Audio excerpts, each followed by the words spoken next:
Good morning. This is the Eager Beaver Show. You are listening to a True North Eager Beaver Media Incorporated podcast.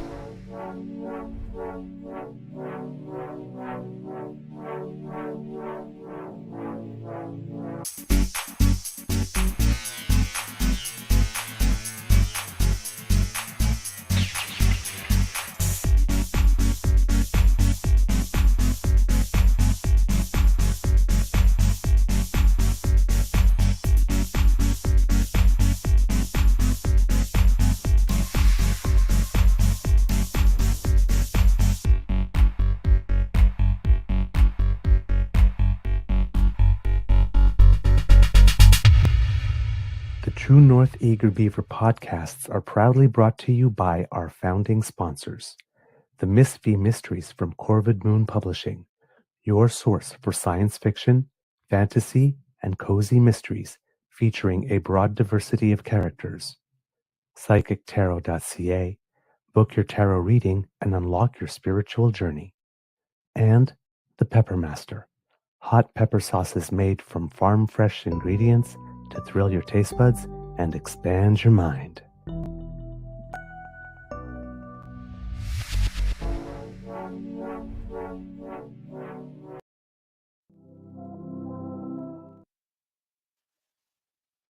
Well, good morning and hello, kids, and welcome to season 4 and episode number, it would be 626 of the Daily Beaver Morning Show. 100% Canadian. Today, recording day is Wednesday, April 16th, 2025. La soirée du débat en français. Debate night in Canada, in French. Tonight. Da, da, da, da, da. Hey, they're not using the theme for hockey anymore. Maybe we could use it for debate night. No, we'd have to get paid a licensing fee. TSN owns it. They bought it years ago. Oh, they did buy it finally? Yeah, years ago. Okay, that's why CBC doesn't have it. Yeah, TSN. That's why CBC doesn't have it. Okay, no, I thought that nobody bought the rights and that they wrote it. No. So. TSN bought it. Okay. Trust me, so we might get a copyright violation. Oh, darn. Well, it was less than 30 seconds, so we might be okay. Yeah, no, that was the big kerfuffle because everybody insisted that the CBC buy it, but what she was asking, and I don't blame her, she wanted to get paid because it was a new licensing deal, but what she was asking was out of the price range for the CBC, so TSN scooped it up. Yep. Because the CBC, being a public broadcaster, couldn't justify the expense, and I get it. It made sense. Yep, indeed. Debate Night Canada. We got some news about that. Weather, again, like most days this month, gray. Just blah.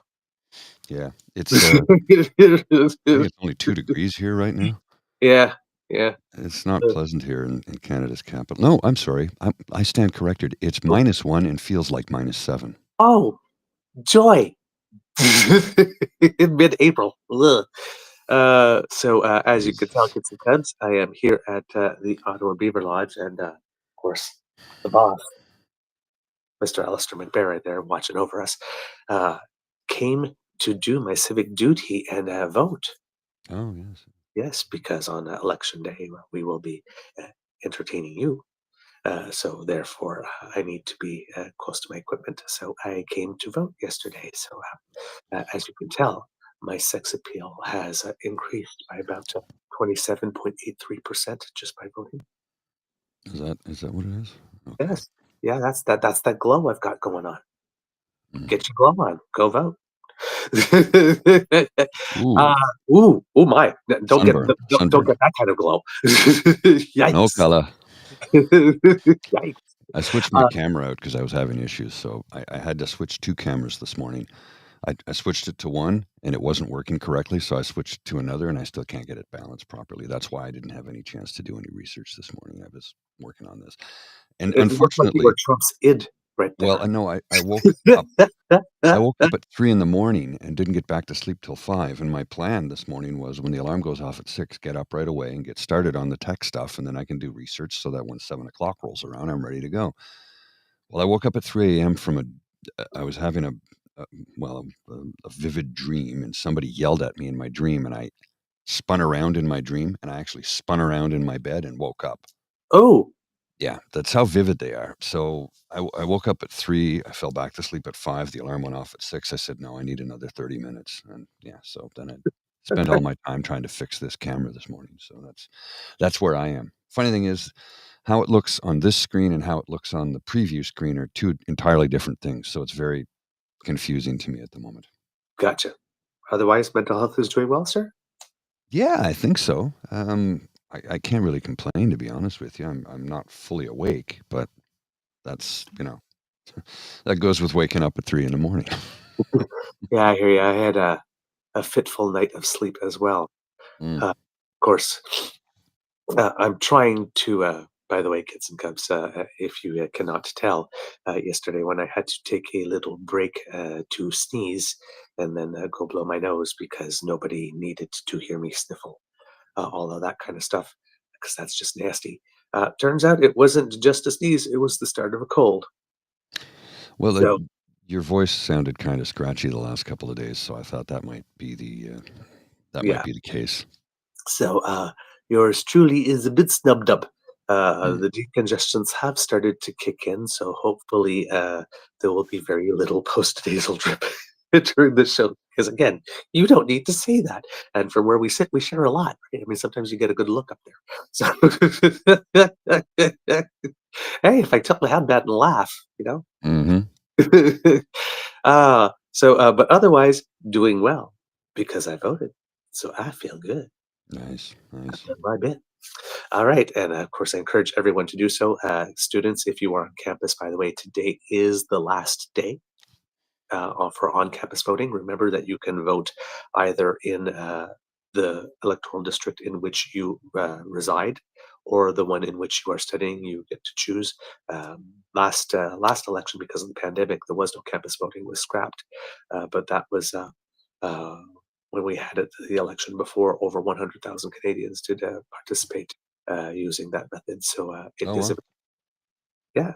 And today, the 16th as well, is the day that incarcerated populations get to vote. And the polling stations will be wherever you are.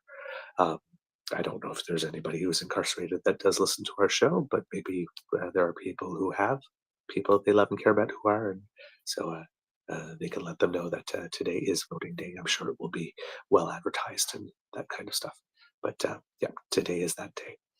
And of course, advanced polling will be starting on the 18th, I believe, and run to the 21st. There will be advanced polling during the holidays. You've got some conservatives starting all over the web going, oh my God, who thought it was a good idea to vote on Good Friday and all that kind of stuff. Again, we need to remind these people that not every Canadian is Christian. Yeah. So if And voting, there's non-practicing Christians. yes. So you were baptized, and then there's atheists, and there's like, come on, get over yourselves. we were C&E Christians, Christmas and Easter. Yeah. Well, see, yes, Christmas, Easter, and sacraments. But this one just kind of is like, I'm like, yeah, not everybody is Yeah. you. Stop So, focusing on you and try yeah, and focus on everybody else. but stop using yourself as being the common denominator for everyone as well. Yeah, It's like but I you have mean, a problem with voting on Good Friday. Don't vote on Good Friday and leave everybody else the fuck it's alone. simple as that. It's really, Jeez. really not that complicated. Ugh. And again, right? Because the election date is on the 28th, that means by law, electoral law, early voting has to be this weekend. Okay? So let's calm down. All right, but you're going to see that going on. Conservatives are doing that again. So they do That's it with weird. no prayer on Remembrance Day. Oh my God, I can't believe we're voting on Easter. Oh my That God, they that won't let us say Christmas. none of that occurred. None of it. Not a single bit of it. Exactly. But they do it all the time. They do it every year. They do it, right? Whatever.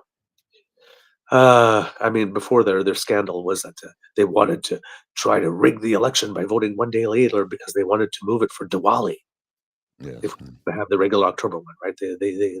There's always a conspiracy. There's always a conspiracy. But hey, that's going on. Yeah, you let them do what they do. You let them scream, and we just move on. Let's see. What do we have? I think we should take a moment and look at some polls. What do you think, kids and cubs?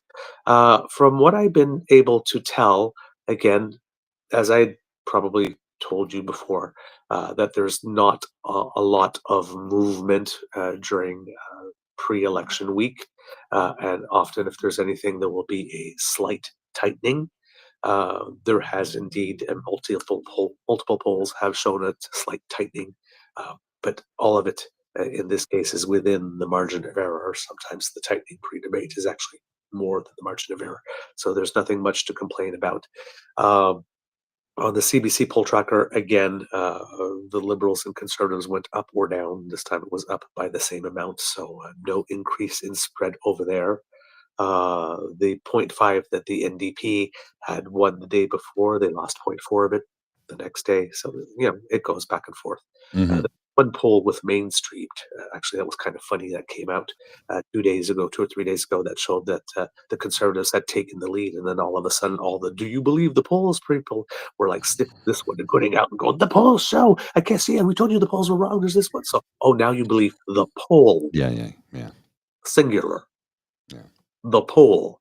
And then, yesterday, then Main Street came out and said, well, that conservative lead was gone and now they were tied again.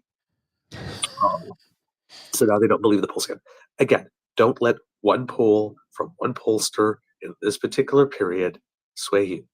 Look at the overall trend lines and look at aggregators. There are 2, 3, 4 of them like this. You can even compare aggregators, right? If you want to get an even bigger sense. But according to the CBC poll tracker, we're looking at 198 seats for the Liberals, so they've gained a bit. 121 for the Conservatives, 18 for the Bloc. They've lost 2 since the day before. 5 for the New Democrats, and 1 for the Greens on that one.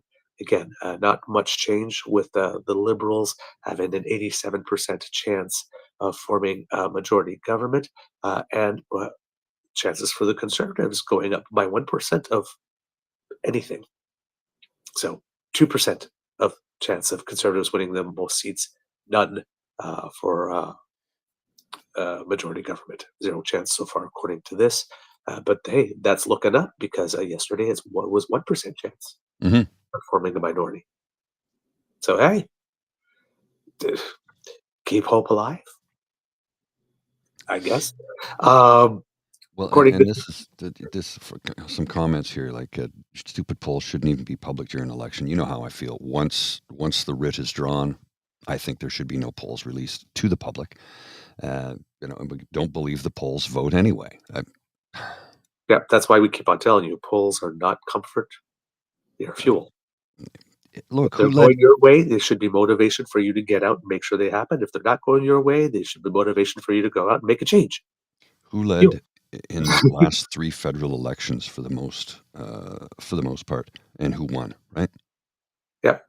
Last 3 federal elections, the Conservatives were leading in the polls. The Yep. Liberals won. Yep. So, Leads changed. don't take it as gospel. Right. And you have to understand that, again, it's not that the bottom is falling out of conservative support,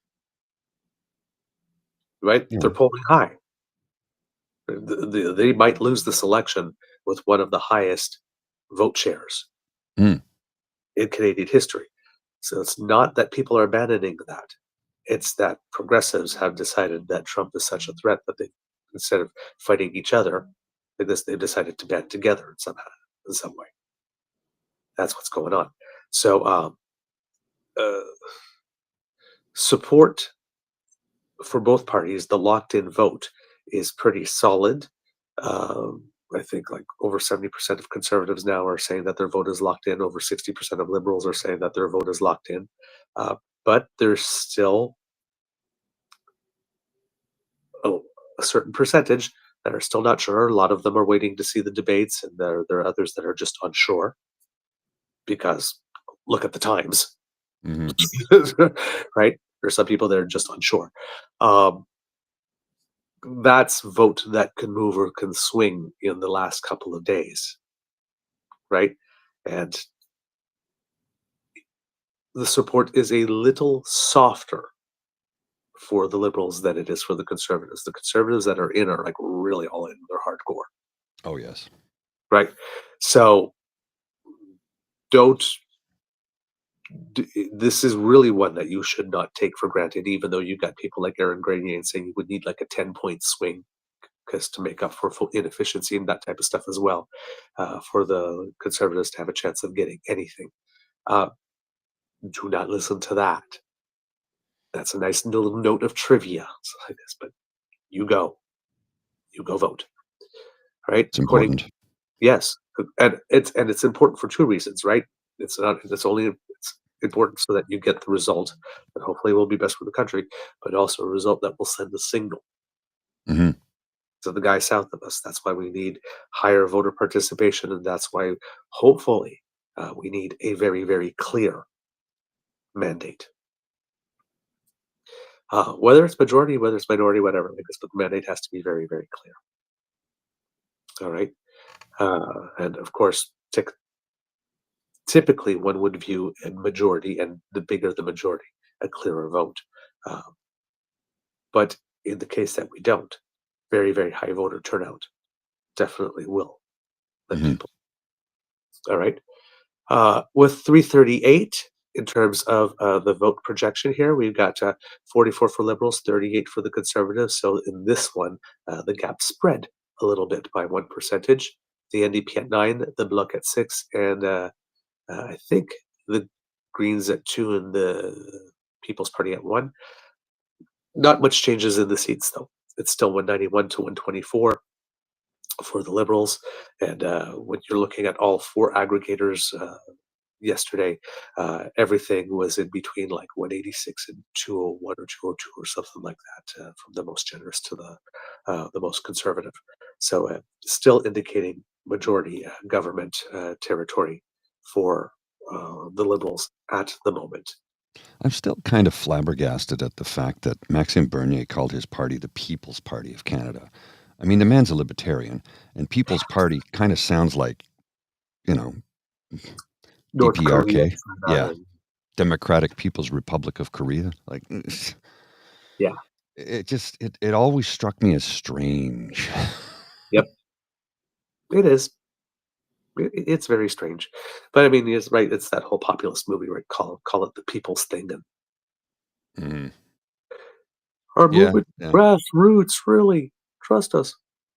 Uh, um, so that's polls, markets. As we were looking, yesterday was indeed a moderately good day. No huge jumps, but a little bit more positive. And today will be is a big economic day because we're going to get information from the Bank of Canada. I think around like 9:45 or so as to what will be happening with the interest rate over there. Uh, but if we're looking at trading here in Asia Pacific at the moment, mostly a down day at the moment, but moderately 0 to basically 0 to 2%. So nothing too drastic here. In Europe, it's a down day as well. Everything between 0 and 1% at the moment. So that's what we're looking at in terms of trading in pre-market trading for the Americas. Let's see, what do we have here? We have, yeah, implied negative opens all around. Uh, Not much one, but slightly lower for the Dow. It's like not even 0.1%. About 0.8% down for the S&P, and 1.5% down for the Nasdaq. So tech stocks still getting hit the hardest so far. We'll see what that translates out through the day. We had a bit of news yesterday with regard to tariffs and all that kind of stuff as well uh, going on. We would talk to you yesterday a little bit about China, um, because Trump has China had put its tariffs against the United States to match the United States one at 124% or something like that, and said that they would not be raising any more. Then Trump raised by another 45, raised by another 20% to bring it to 145. China, Chairman Xi is right now on a charm offensive in Southeast Asia, visiting Cambodia and Malaysia, and trying to establish better relations there. There seems to be some global concern that these moves by IQ-47 are slowly but gradually pushing the world right into China's arms. Even in Canada, for example, in the EU, there's been talk of the tariffs that we've put on Chinese EV vehicles, of which not very many are being sold here, if any at all. But we match the United States on that. And there's some discussion between us whether or not we want to still keep going down that path, helping the United States with that, because, well, the market share in our countries is not very big from China at the moment. And because of those, well, we've had counter tariffs, right? There's tariffs on canola and all that kind of stuff from China as a result of the joining. And now there's talk about, well, maybe we should just cut the U.S. loose on that too. Right? So China is definitely in the news a lot with regard to what's going on, particularly with this charm offensive. But also, China's economy grew by 5.2% in the Q1, which is above expectations. Now, that's fueled mostly by factories ramping up exports prior to the tariffs being imposed. But again, right now, he's riding on some good news. In Canada, we had a bit of a scare because a Japanese paper called the Nikkei had reported that Honda was considering moving some of their Canadian and Mexican operations to the United States to avoid tariffs. And that was incorrect. Yes, that report was denied by the company as well as by the government of Ontario. Federal Minister Anita Anand put out a statement saying, "I just finished a productive meeting with the CEO of Honda Canada, David Jameson. He confirmed that Honda remains fully committed to its operations in Canada and that there are no plans to shift production elsewhere. Canada has the best workers in the world and is a global leader in auto manufacturing. We will continue to work with all auto manufacturers to protect Canadian jobs and to build a strong, resilient auto sector here in Canada." There is discussion of maybe some type of expansion at one particular plant not happening, but two plants elsewhere opening, one of them in the Niagara region. So, but it looks like, at least for now, and of course, with all of these things, we have to say for now, that was indeed a false report. But there's Honda Canada, and then there's overall Honda. And overall Honda, of course, will be looking at rejigging itself in order to deal with these more effectively. And that could have an impact down the road on Honda Canada, right? So all of these statements that you're hearing from business leaders at this time have to be taken with the "at this time." Mm-hmm.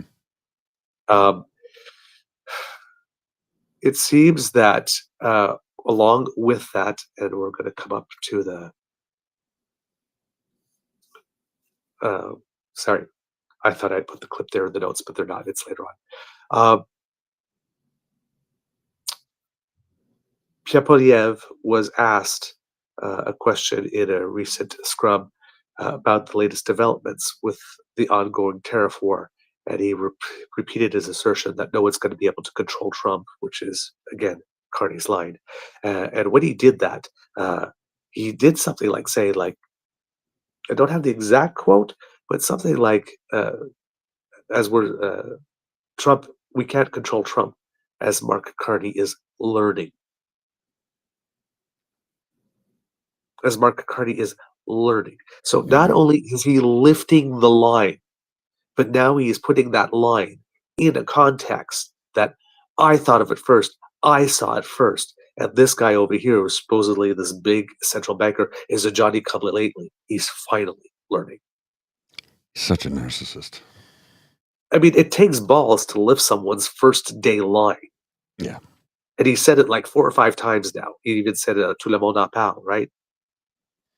And at tout le monde en parle, he got the benefit of it because when Mark Carney because he went second, and he was mentioning the same thing. He says, "Well, that sounds like Pierre's stuff." No, no, no, no. It doesn't.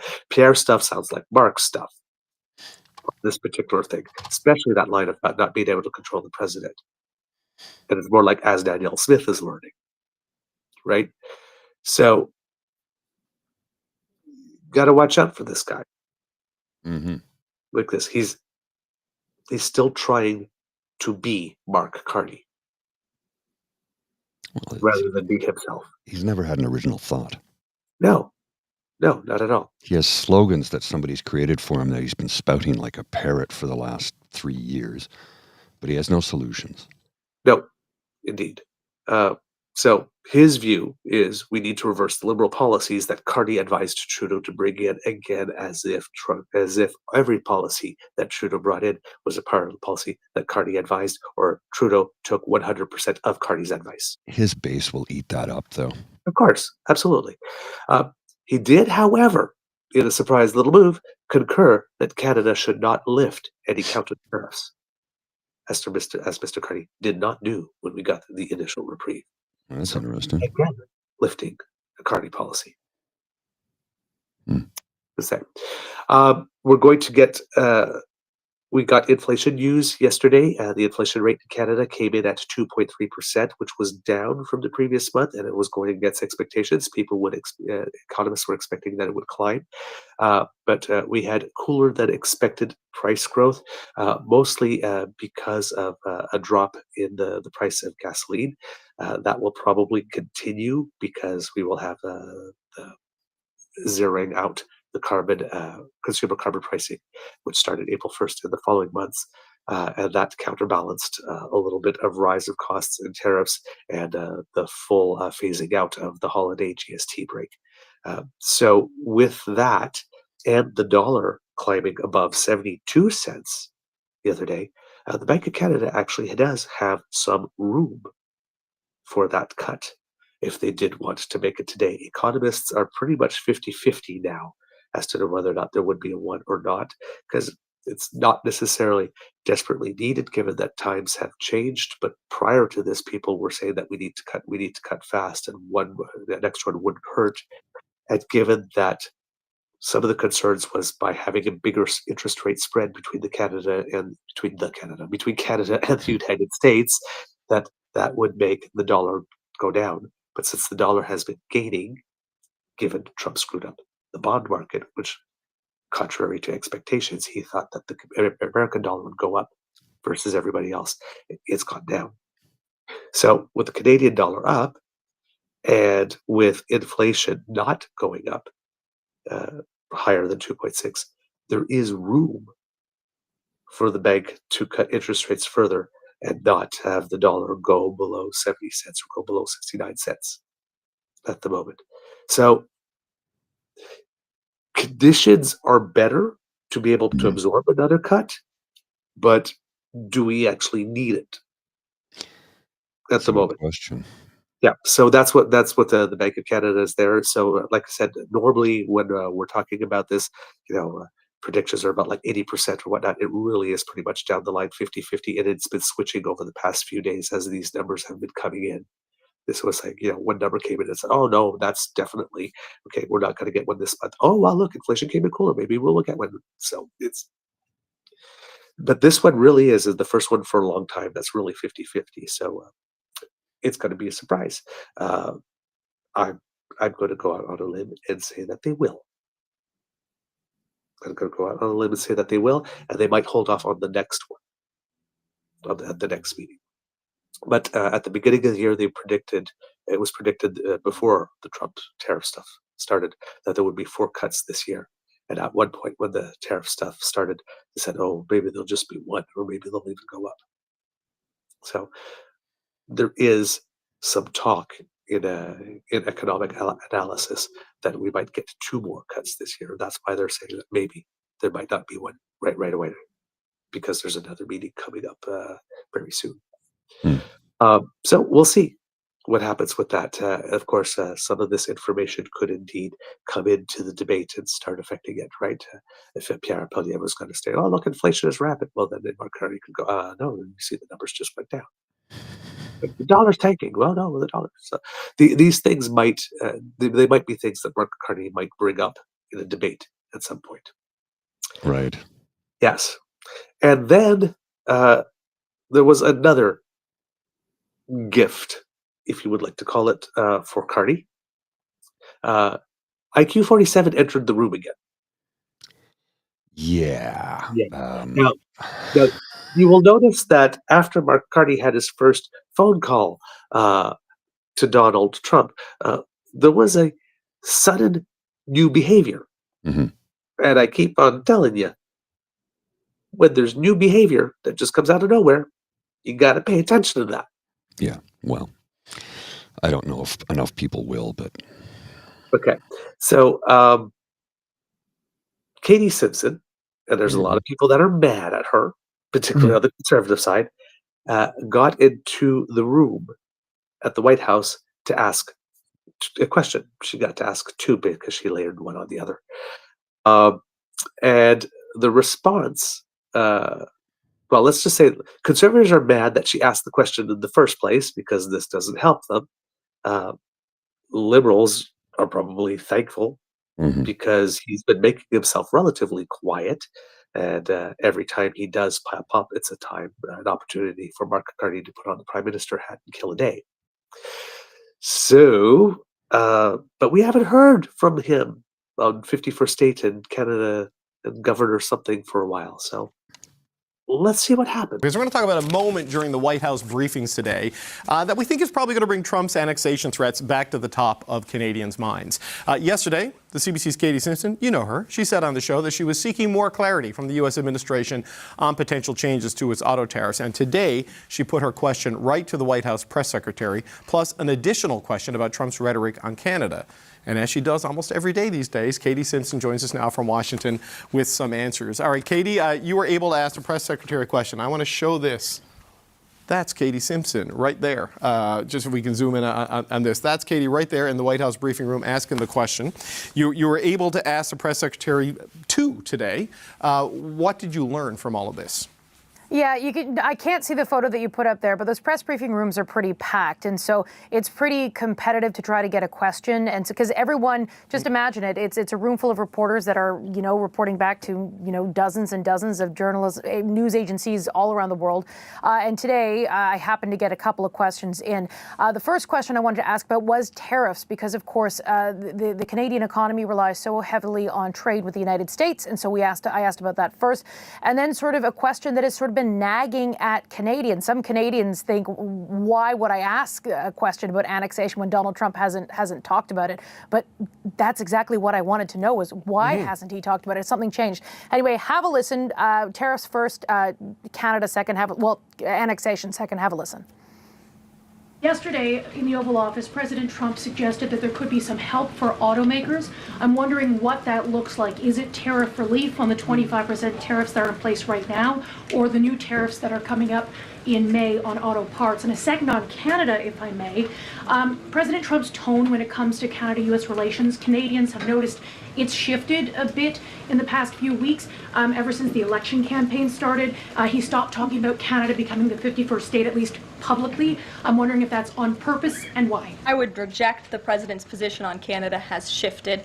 Perhaps he just hasn't been asked about Canada by questions from this group in the Oval Office, but they see him almost every day. But the president still maintains his position on Canada. The United States has been subsidizing Canada's national defense, and he believes that Canadians would benefit greatly from becoming the 51st state of the United States of America. As for autos and auto parts, I don't have anything to read out for you there, but I think the point the president was making is flexibility, and he has flexibility when it comes to negotiations and talks, but ultimately his goal in his fair trade deals that he is pursuing with many countries around the world is to put the American worker first.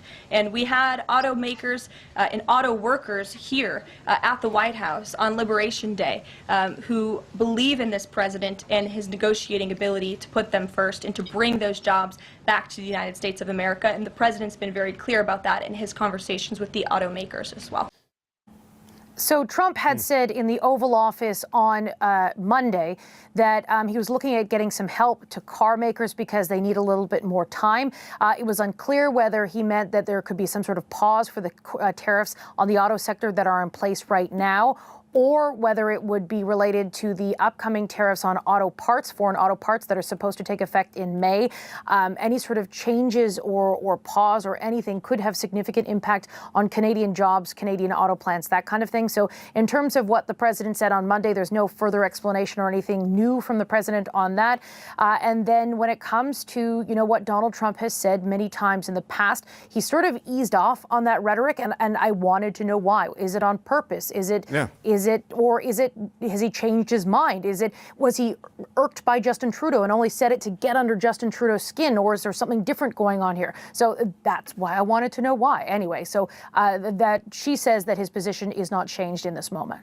Okay, that's going to be a thunderbolt into this campaign, Katie. But when it comes to the broader trade war, because it changes on the regular, what is the White House saying today? The White House had a direct message for Beijing today saying the ball is in China. Okay, we can.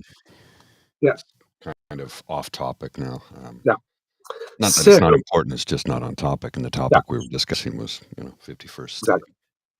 So you will notice that another thing that Pierre and IQ 47 have in common is their definition of the word fair. Yeah. The Fair Fair Trade Elections Laws. Act. Yeah, fair. And Pierre passed the Fair Elections Act. Yeah, it's fair for me, but not for thee. So you'll notice that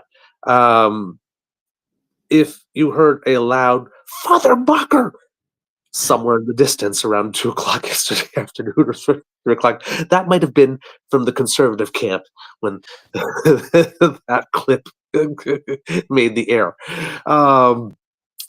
Yeah, that can't be making Pierre, especially on debate.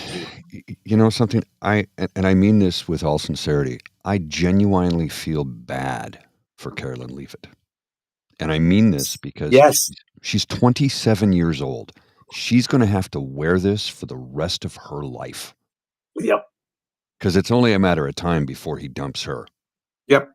And when she sat there, she would go, well, and notice that she had, oh no, Trump hasn't changed anything on Canada. Well, about the parts, I don't really have any information for you because again, right, like trying to negotiate with Jell-O, right? Nothing's firm, nothing's right? No information really. And, but I think the president was talking about flexibility. As soon as you hear any one of his spokespeople or secretaries or whatnot said, I think, or what the president really meant, you just need to stop listening right there because they have no clue. No, they don't. I think. No, you don't think because you work for him. If you had a thought in your head, you would have refused the offer. Well, I think this will be great for my career. No, it won't. You're going to wear this for the rest of your freaking life. And guess what? When this is all over, said and done, and someday this will change. Someday he will be removed. Someday people in the United States of America, in both the supporting and opposition parties, will come to their senses and say, this is insane. We are watching him send people to concentration camps in real time right now. Yep. It's happening right now. And these are not criminals. These are innocent Americans. Yep. And then pretending there's nothing you can do about it. So when this is all said and done, I don't know how long it's going to take. 4 years, 8 years, 10 years. I don't know. But when it's all said and done, her life effectively is finished. She's going to have to wear this forever because she is a Trump sycophant who will regurgitate his ridiculous talking points. I truly feel bad. She's 27. She's at the start of her life. It's done. It's done. You'll never get the stain of this off you, ever. I feel compassion for her. I really do. I don't think she has any clue as to what she's doing to her, the future of her life, and to her. Well, I don't think she has a clue what she's doing in the job, but I don't think she has any clue as to how badly she is harming herself in the future. And I mean that. And I feel sad for her because of that. Yep. He brings in young people so that they will just worship at his knee. Yep. It's truly sad. And like I said, he's sending people to concentration camps. And if you don't believe me, have you seen the pictures from inside that prison in El Salvador? Yeah. I mean, you got Trump saying, I can't force the leader of another nation to do anything. And then you got the leader of El Salvador going, well, what am I supposed to do? Smuggle a terrorist back into the United States? I can't do that. It's He's not like both of a them all of a terrorist. sudden are powerless. You're both in the same room together right now. Like, just make it happen. Right? And the judges are not very happy because they ordered him to be returned, and it wasn't. And now they have ordered the administration to list specifically the things they did to try to get him back and the things that they are doing to try to get them back. And, well, that's going to have to satisfy the court. And, of course, it probably won't because they're not doing anything. And then he's going to defy the court again. Of course he will. And we're going to see what happens, right? See if the Well, courts actually do have any power or not. I believe a senator has just ventured down to El Salvador to check on the individuals who have been locked up against their will and illegally deported. Yeah. You know, it's just it's way worse already. Senator Chris Van Hollen. being let on. Yeah, he's just on his. This was posted a couple hours ago at 6 a.m. I'm about to board my flight to El Salvador, where I hope to meet with senior government officials to discuss the return of Kilmer Abrago Garcia. I also hope to see him and check on his condition and remind him that we won't stop fighting until he's home.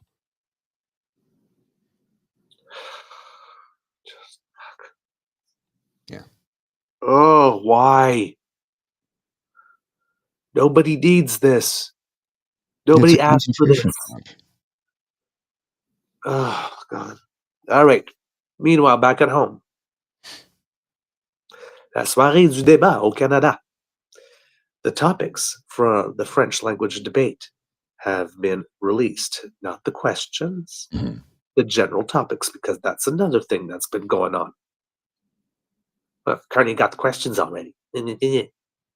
No. The topics. The areas of general interest where we will ask questions so that you could prepare for these things and not, let's say, tourism policy, because we're not going to be asking about that. So you could focus, but it's not the questions. So the topics for the French language debate tonight are going to be cost of living, energy and climate. Pipelines are probably going to come up there. The trade war, identity and sovereignty, and immigration and foreign affairs.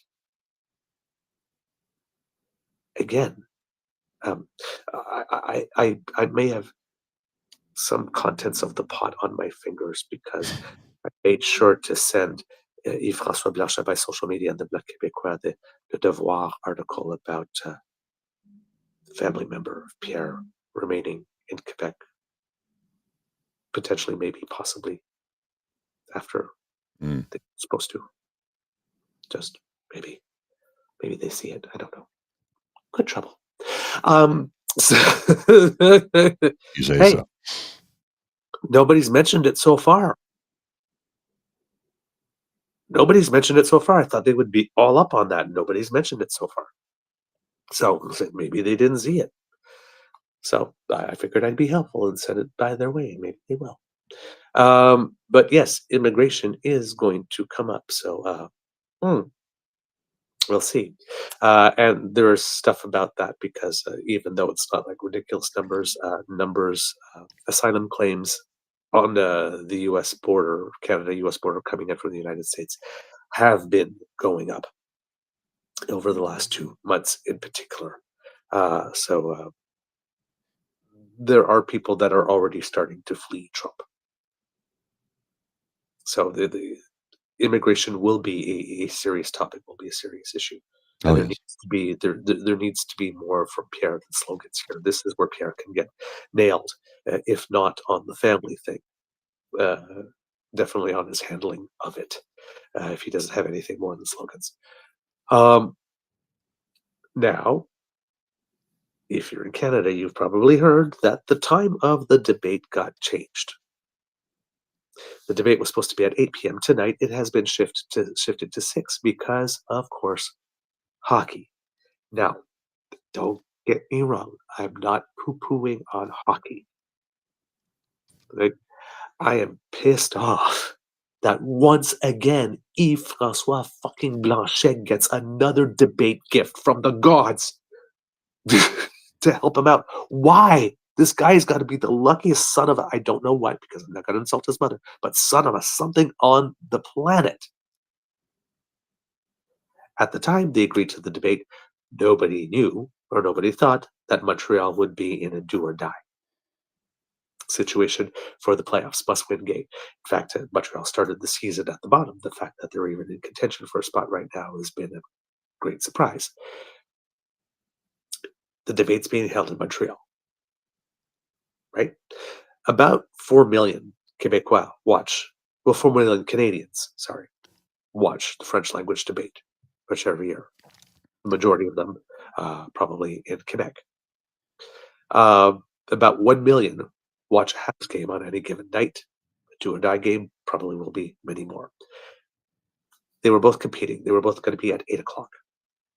Now, it would seem that how this came about is that there's a journalist from Radio-Canada named Julien Lapointe who was interviewing Yves-Francois Blanchet and asking him if he would ask for the time of the match to be changed. Because at that time, there was 2 matches left in the regular season for the Columbus Blue Jackets, who were just under the Montreal Canadiens, 1 left for the Canadiens. If the Canadiens lose that match and the Blue Jackets won their 2, the Blue Jackets would get the 8th spot. That's right. Look, if Montreal wants to make the playoffs, they have to win tonight. Yes, they have to. They have to. So, because if they win, they're in. If they lose, they're gone. Well, right. I shouldn't say they're gone. Columbus needs to win their 2 games. So exactly. And so at the time they moved the debate, right? If Columbus was playing last night against the Flyers, had they lost, they would have moved the debate for nothing. The Blue Jackets won. Mm-hmm. So now this match actually does do or die. And the thing that's important is that the last match of the Blue Jackets is against the lowest ranked team in the division. At the Montreal match is against a team that's higher ranked that's already made the playoffs. So it's a BFD. I get it. It really is. Yeah, it really is. Canada hockey gets Quebec, but I get it. But she asked him, and in the interview, he was very resigned. He says, well, there's no point. I mean, the Federal Debate Commission is not going to change the time. And then she reminded him that in 2011, there was a similar situation. And Gilles Duceppe, leader of the Bloc Québecois, went to the Debate Commission and asked for an accommodation, and they got it. Mm-hmm. So upon hearing that, Blanchet turned around and said, well, hey, I'm going to go ask that too. Once again, somebody, last time was Sachi Curl, this time is Julien Lapointe. Stop fucking helping him. No, you know what? I think this is the smart thing to do, though, sir. Moving it to 6 p.m. is a good idea, because if you had it on at the same time as the hockey game, nobody in Quebec would be watching. I understand that. Like, no one would watch. It's as simple as that. I understand. Everybody would be watching the hockey game. I understand. What you have to understand that my entirety of my comment is on how this advantages the Bloc Québecois. Yeah, but specifically. They won't form government, so who cares? But they can. The one thing that makes the difference between a Carney majority and minority can be the debate performance in French. And if the Bloc Québecois gets some wins under their sails because the moderator asks them some type of question, or Pierre Poilievre says something that's extremely insulting to Quebec that he can go and nail himself onto a cross for the next 2 weeks and then rally everyone, right? But it has to be seen for that to happen. If it happens, things were working against him. It was most likely not going to be seen. And now he gets this gift. So he went, and Jagmeet Singh went, and they said, well, we should really change the time. And nobody else objected, of course, because it's Canada, it's hockey, it's going to look bad. So the time got changed. Mm-hmm. So, and this is the thing, because Blanchet thought himself too clever, and he screwed himself. The Tout le monde en parle, Jagmeet Singh went the week before. Mark Carney and Pierre Poilievre went last week at the same time. So you saw them one after the other. Yves-Francois Blanchet is going to go this Sunday.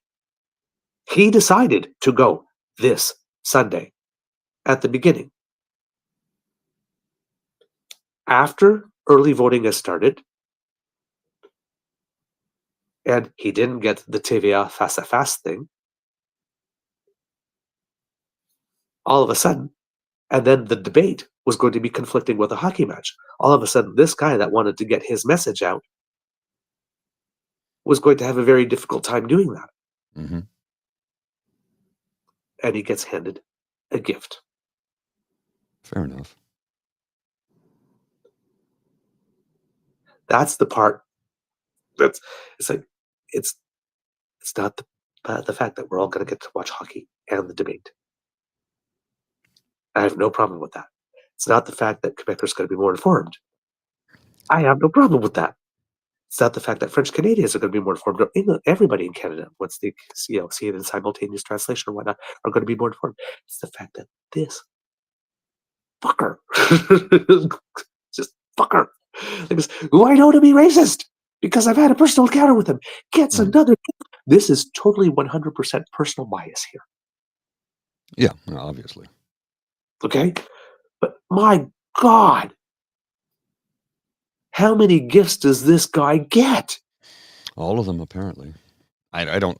Again, His I don't. career, his political career was over before Sachi Curl did that. They were going to have a bad performance. They were going to get a bad result, and he was going to get booted. Saved the party, saved him. Because this election might get him the boot. But it's like, stop handing him opportunities. Just, dude, you know how the system works. That's not. I know. It's not going to happen. I know. But it's just like, so Yves-Francois Blanchet gets a gift.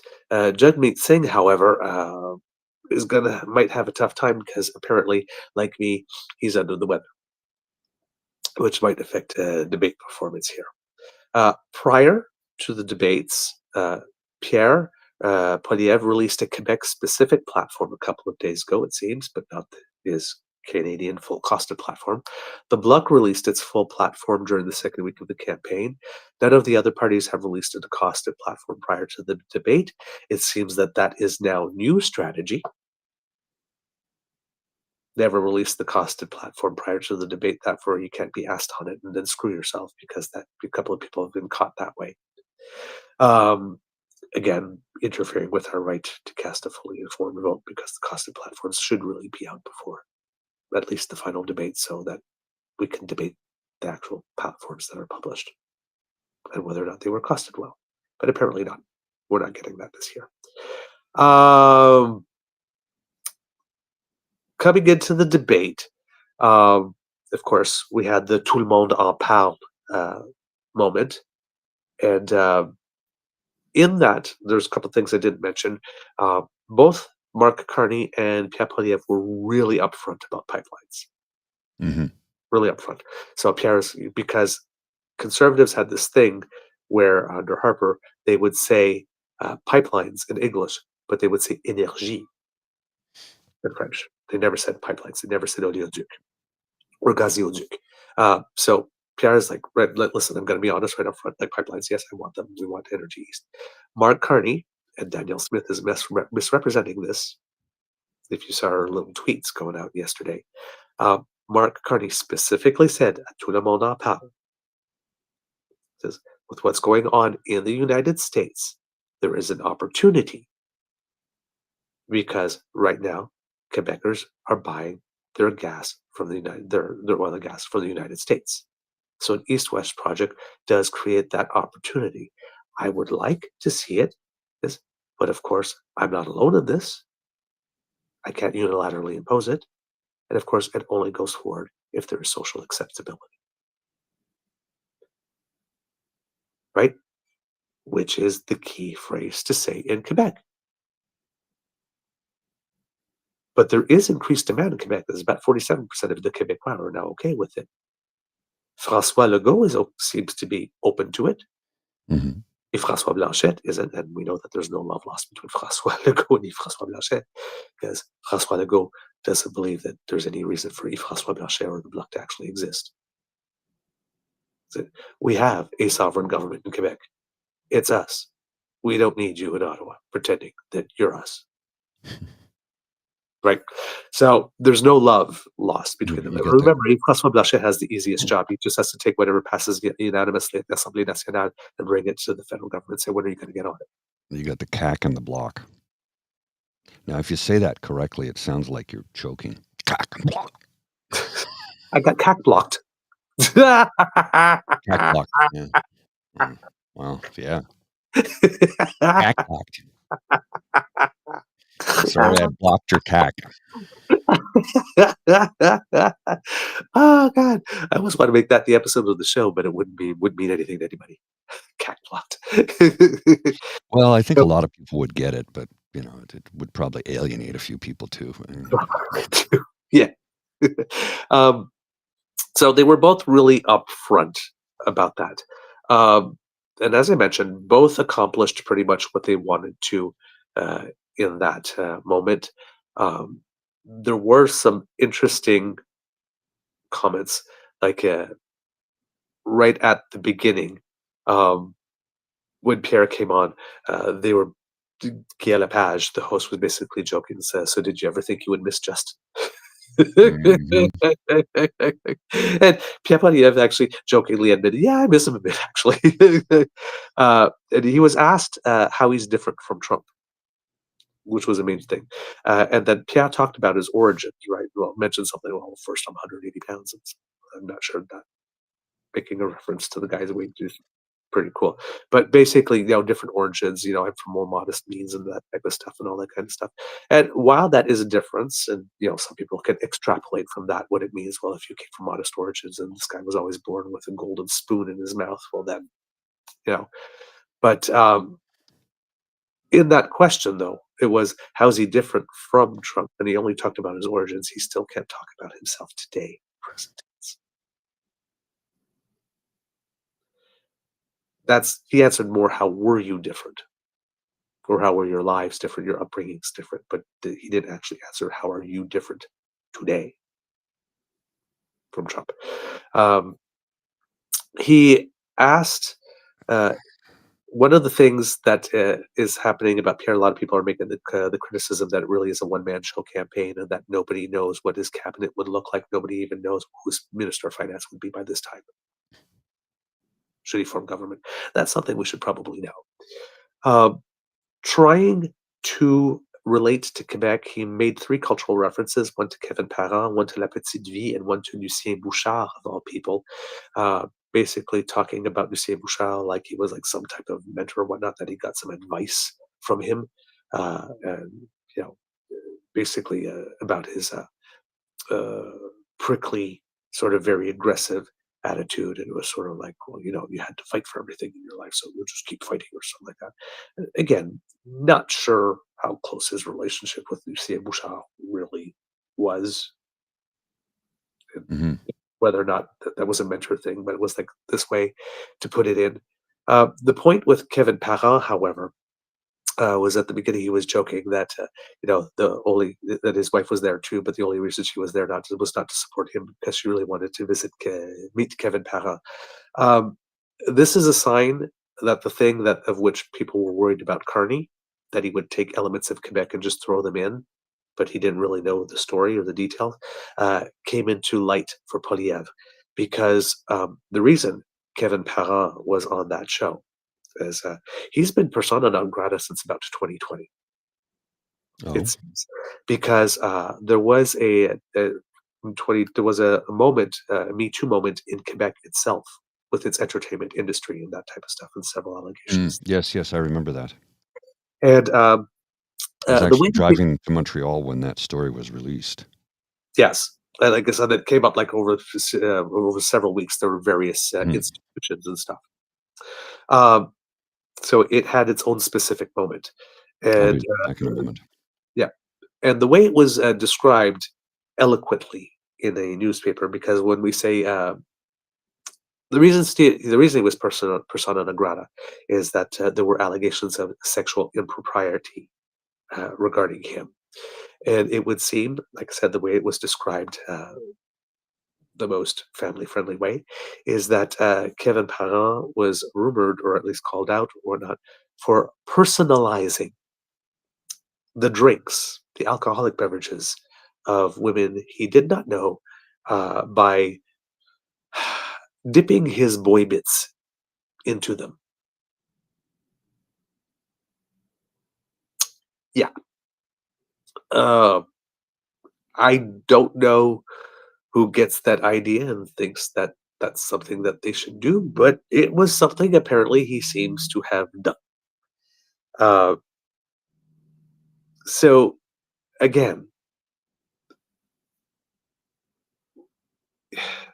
his interview on that show was particularly tough and grilling, right?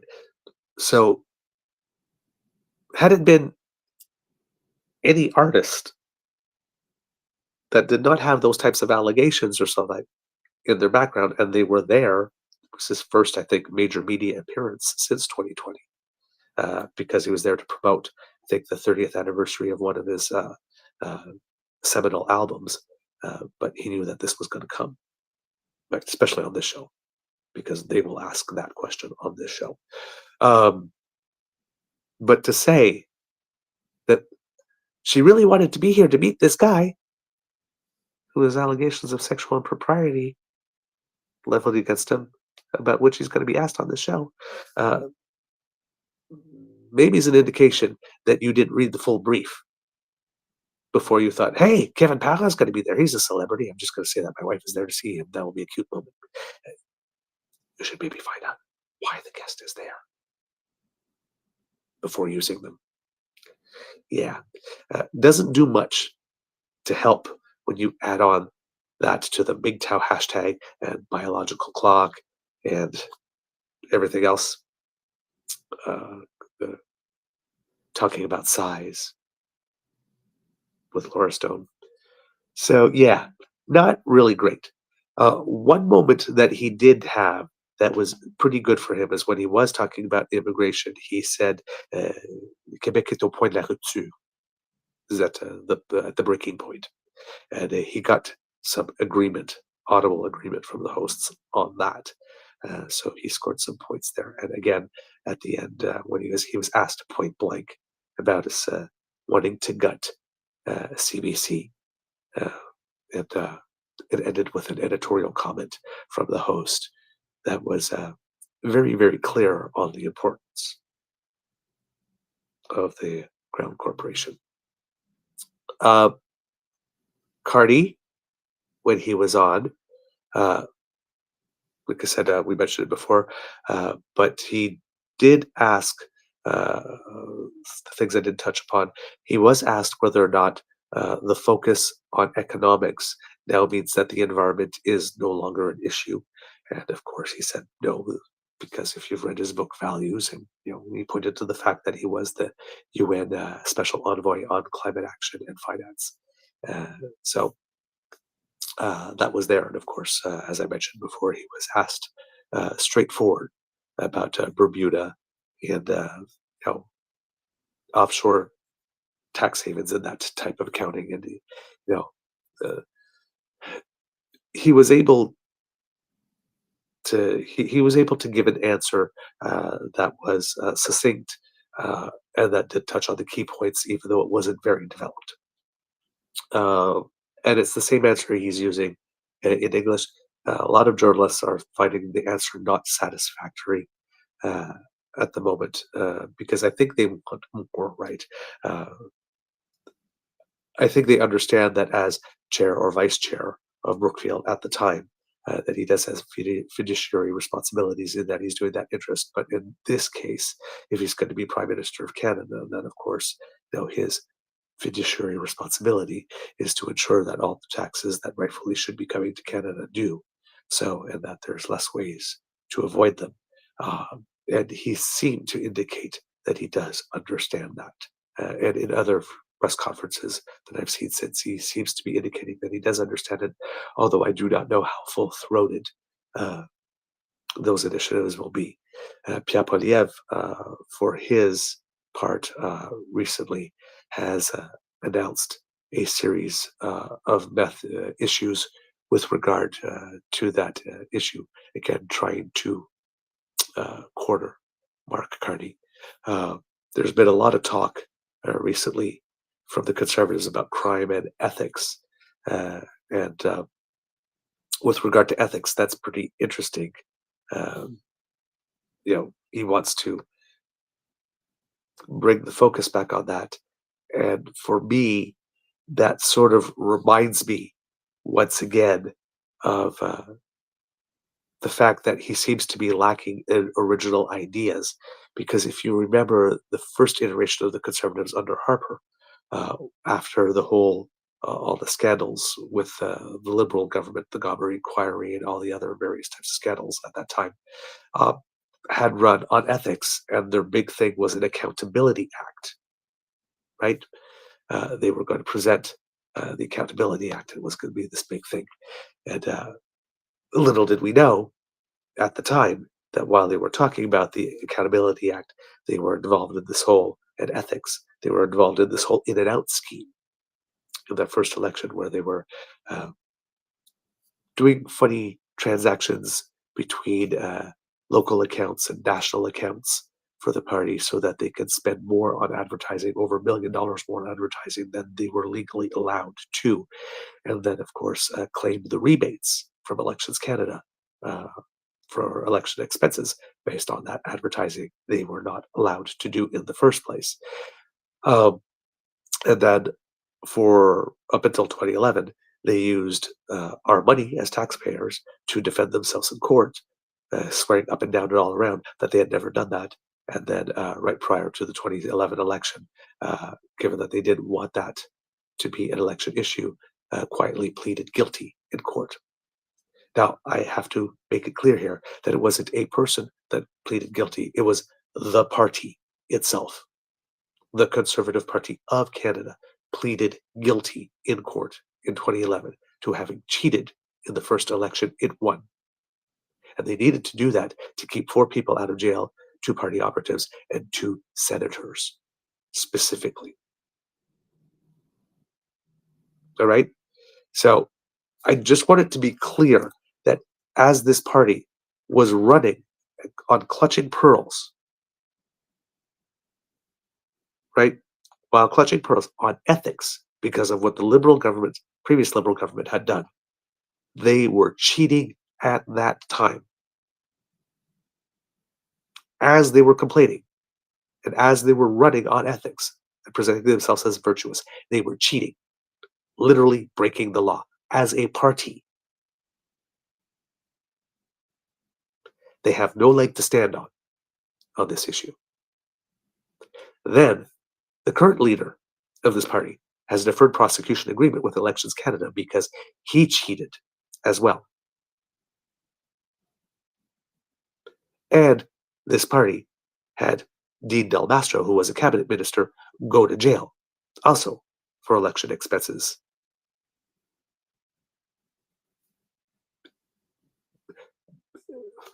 Shenanigans. And he is Conservatives.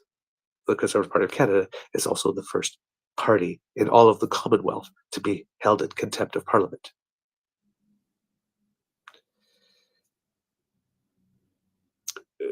If we're talking ethics here, right, the Conservative Party is not really the one to be looking at here as the gold standards. The last government, the one that we had, Trudeau's government, for all the complaints about Conservatives, about ethics and scandals and whatnot, and there were scandals and scandalettes, because every government has them. None of them reached the point of an open investigation, charges being laid, trials, and convictions. None. This was, for all intents and purposes, even though you got the scandals, and remember, the ethics law did not exist before Harper. Despite whatever scandals you may or may not believe that were there under the current government, not the current government, the Trudeau government, that government was the cleanest in my lifetime. I should say, living memory in my lifetime. Mulroney was the first government I remembered.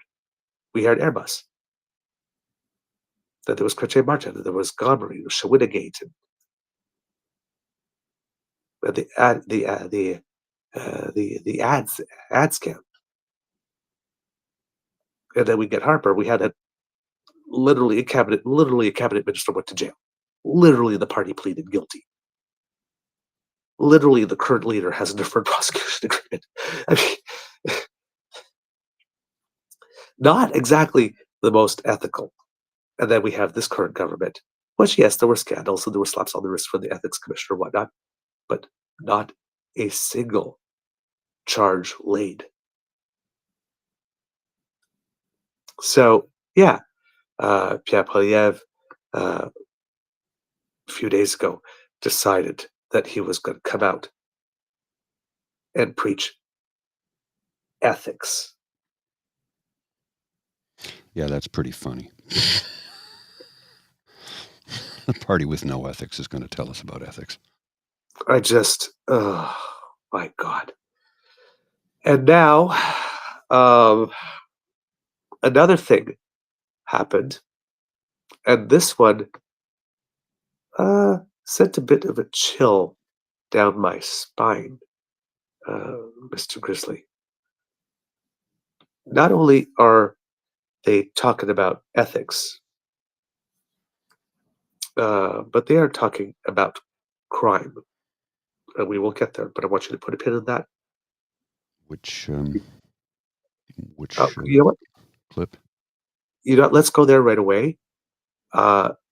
In the section B where it says Melissa Landsman, liberal crime. Just a second.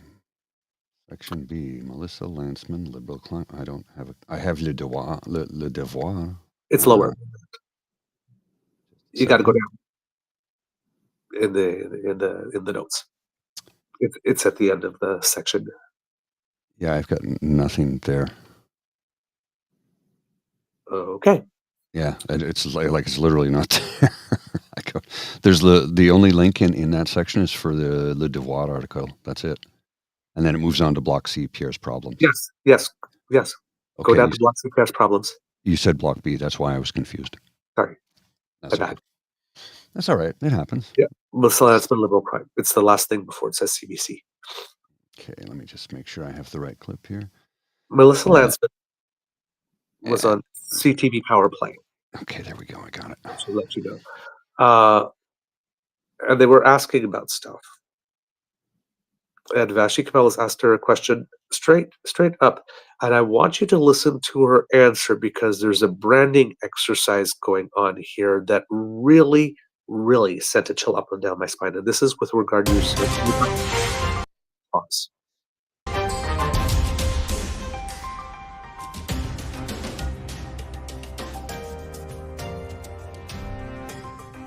Hi there, and welcome to Power Play. I'm Vashi Kapelos in Ottawa. Tonight, 3 weeks down, 2 to go. A new approach to made-in-Canada defense procurement. Oh, sorry. In the biggest crime crackdown in Canadian history. My bad. Want someone that's going to... I had it queued up at the wrong spot. I apologize. That's okay. Oversight on my part. I read the clip wrong. Yeah, okay. I got it there.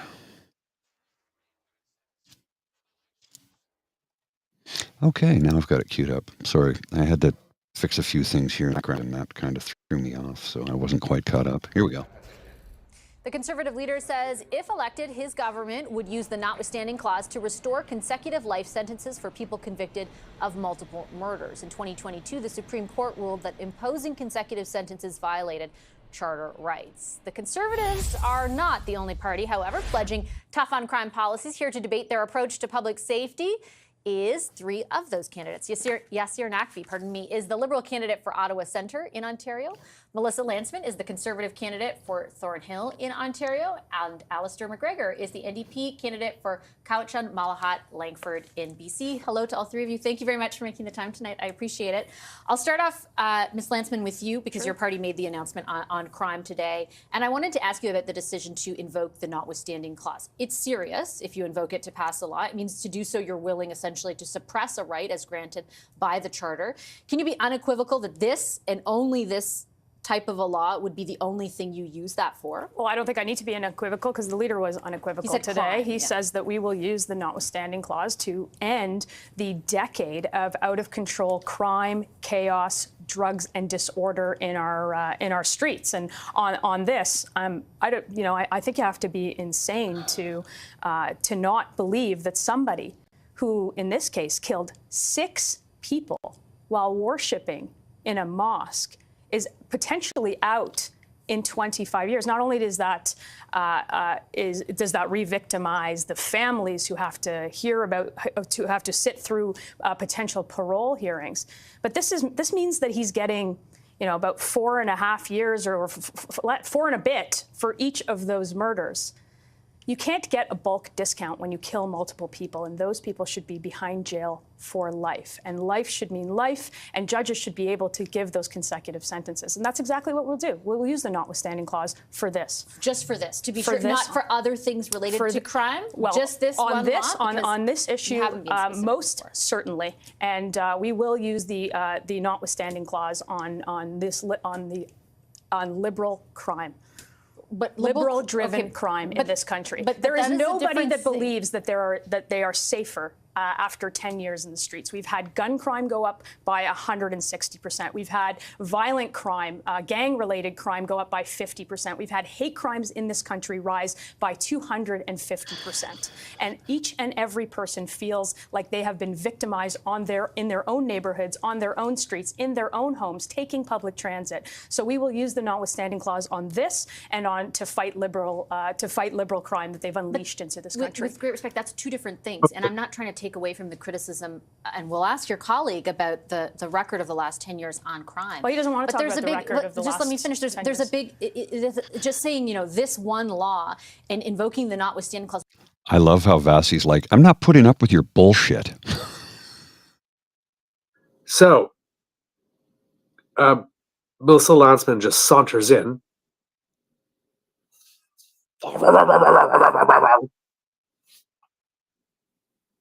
Says a lot of words.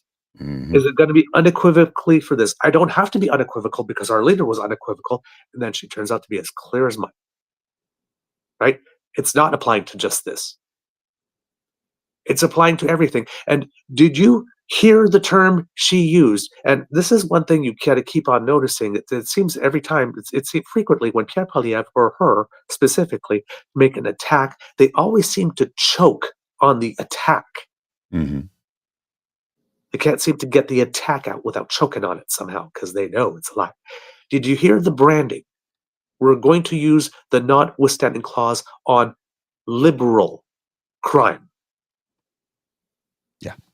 The party that pleaded guilty in court to cheat in an election, the party led by a guy that has a deferred prosecution agreement, the party that had a cabinet minister go to jail wants to use the notwithstanding clause on liberal crime.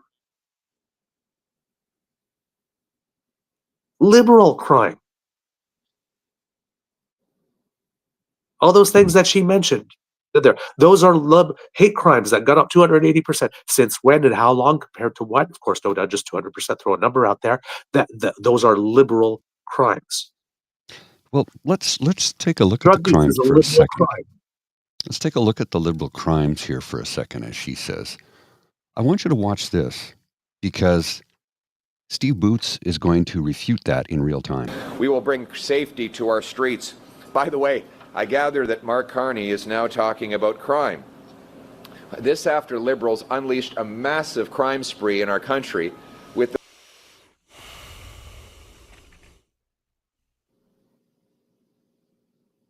massive crime spree. Massive crime spree. Massive crime spree. Look at that graph. Anybody see a massive crime spree there? Anybody? So it's just more garbage and lies from the conservatives. Yep. But it's liberal crime. Liberal. It's like, lady, fuck is wrong with you? Seriously. The party with criminality literally in its DNA wants you to be afraid of liberal crime, not crimes created by the Liberal Party, but just the crimes that you don't like. She wants you to think of them as liberal crimes, liberal-led crimes. We'll go over that again. Of a law would be the only thing you use that for? Well, I don't think I need to be unequivocal because the leader was unequivocal today. Crime, he says that we will use the notwithstanding clause to end the decade of out-of-control crime, chaos, drugs, and disorder in our streets. And on this, I think you have to be insane to not believe that somebody who, in this case, killed 6 people while worshiping in a mosque is potentially out in 25 years. Not only does that re-victimize the families who have to have to sit through potential parole hearings, but this means that he's getting, about 4.5 years or 4 and a bit for each of those murders. You can't get a bulk discount when you kill multiple people, and those people should be behind jail for life. And life should mean life, and judges should be able to give those consecutive sentences. And that's exactly what we'll do. We'll use the notwithstanding clause for this. Just for this, to be sure, not for other things related to crime? Well, just this on one this, law? on this issue, most certainly. And we will use the notwithstanding clause on liberal crime. Choking on it. Liberal crime. Hey, Melissa Lantzman, fuck you. Seriously, fuck you. What the hell is wrong with you? You're going to strip Canadians' rights away because you don't like the liberal crime. Yes, those crimes were committed by liberals. Yes, I'm sure it's in the liberal ideology to shoot up a mosque. That tends to be more on the right end of the spectrum, doesn't it? So fuck you, Melissa Lantzman. Right. And of course, we're supposed to believe that the party that's all in for Israel and that wants to deport people in Canada who happen to protest in favor of Palestine cares about Muslims. All of a sudden, cares about Muslim families, right? Life should mean life. Find me one person, multiple murderer in Canadian history who's been sentenced to 25 years who got that parole and was released after 25. Because she presents it as, right, she divides 25 by 6 and says you should get 4 years per person, get a bulk discount. That's a very effective populist argument. But the problem is, the reason you get 25 with a chance of parole is because, again, in our justice system, we believe that people are redeemable, and we give them a chance to prove it. We don't throw them in and say the only way you're coming out is in a box. We don't do that. And it doesn't matter how vile or awful you are. You are a human. You get that consideration. Believe it or not. That's the principle behind it. Yeah. Yes. It's the principle behind it. The principle that people are reformable, that we don't give up on people. It's not a bulk discount. It's not shoot 3, get 3 free.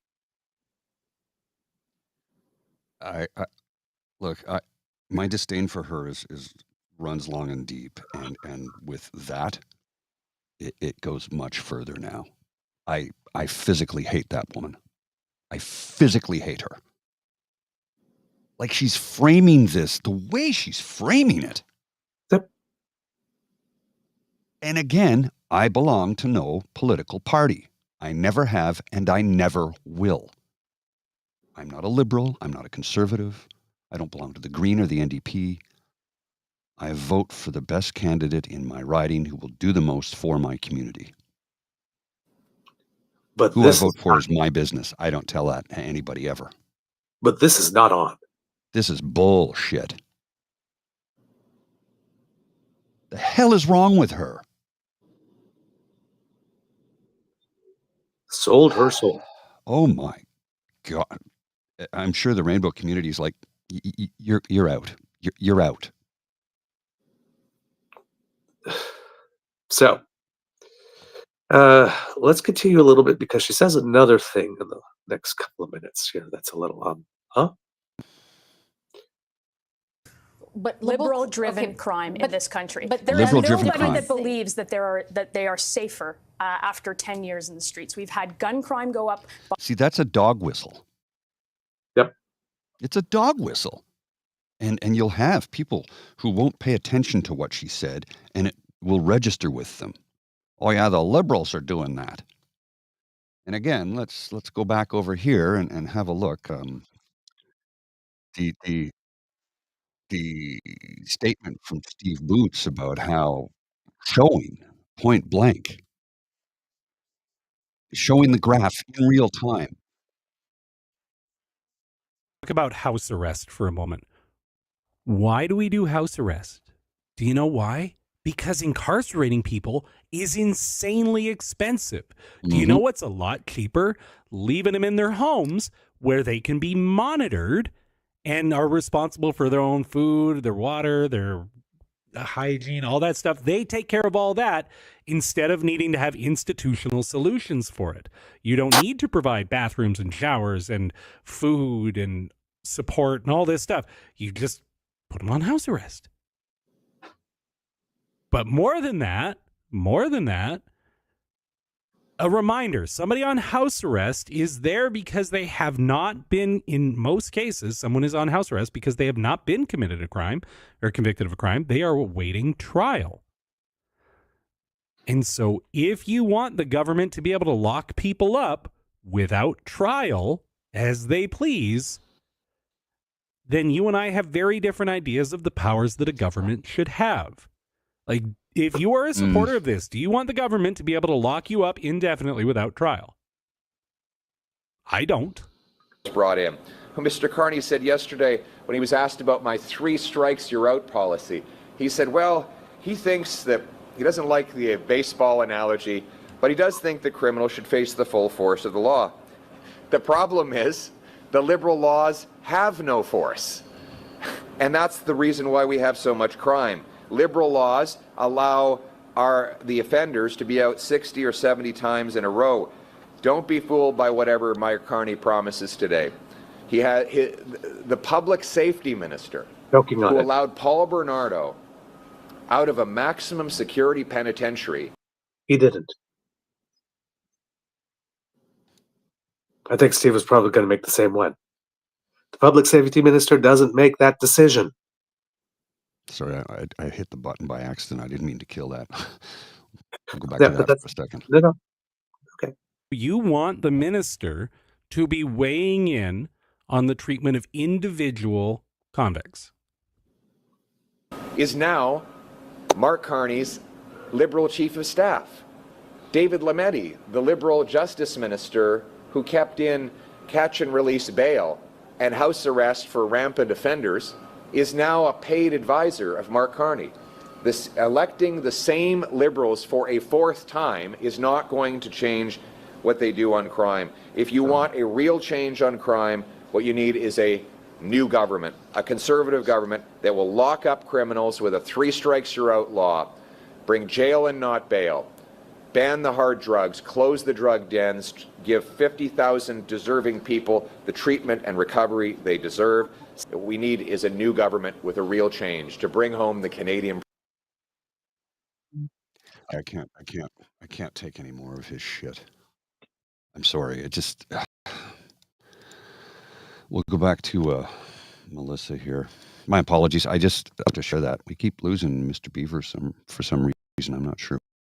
By 160%. We've had violent crime, gang-related crime go up by 50%. We've had hate crimes in this country rise by 250%.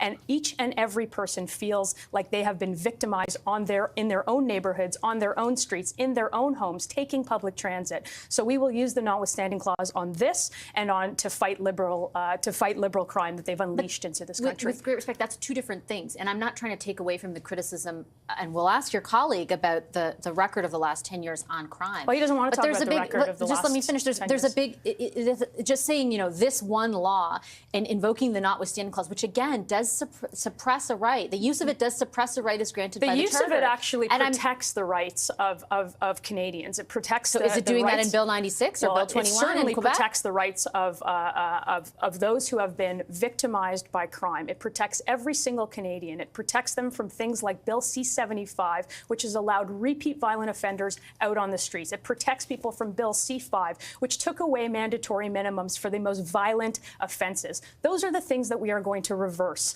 in Liberal policy. We're going to take those bills right off of the table. This was a choice by the Liberals to put these bills through. It was a choice to be soft on crime, and I think we want to do the exact opposite. And again, I'm not trying to take away from that criticism, but a couple of things that you said there. For example, when you talk about Bill C-75, that was in response at the time to a court decision that was referencing overrepresentation of minorities in the jail system. And even the use of the notwithstanding clause is in response to a decision from the Supreme Court. Should Canadians take from your posture on this and your willingness to invoke the notwithstanding clause that a Conservative government would not have any deference for court rulings? We will make sure that repeat violent offenders and those mass murderers in this case, people who have killed. Okay, hang on here. So Melissa Lantsman's not going to actually respond correctly to Vashie. She's just going to use more talking points and spew more bullshit. Vashie literally verbally punched her in the face. Right. For lying. Right. And omitting. Lies of omission. Right. And now she's going to continue to regurgitate more garbage. Yes.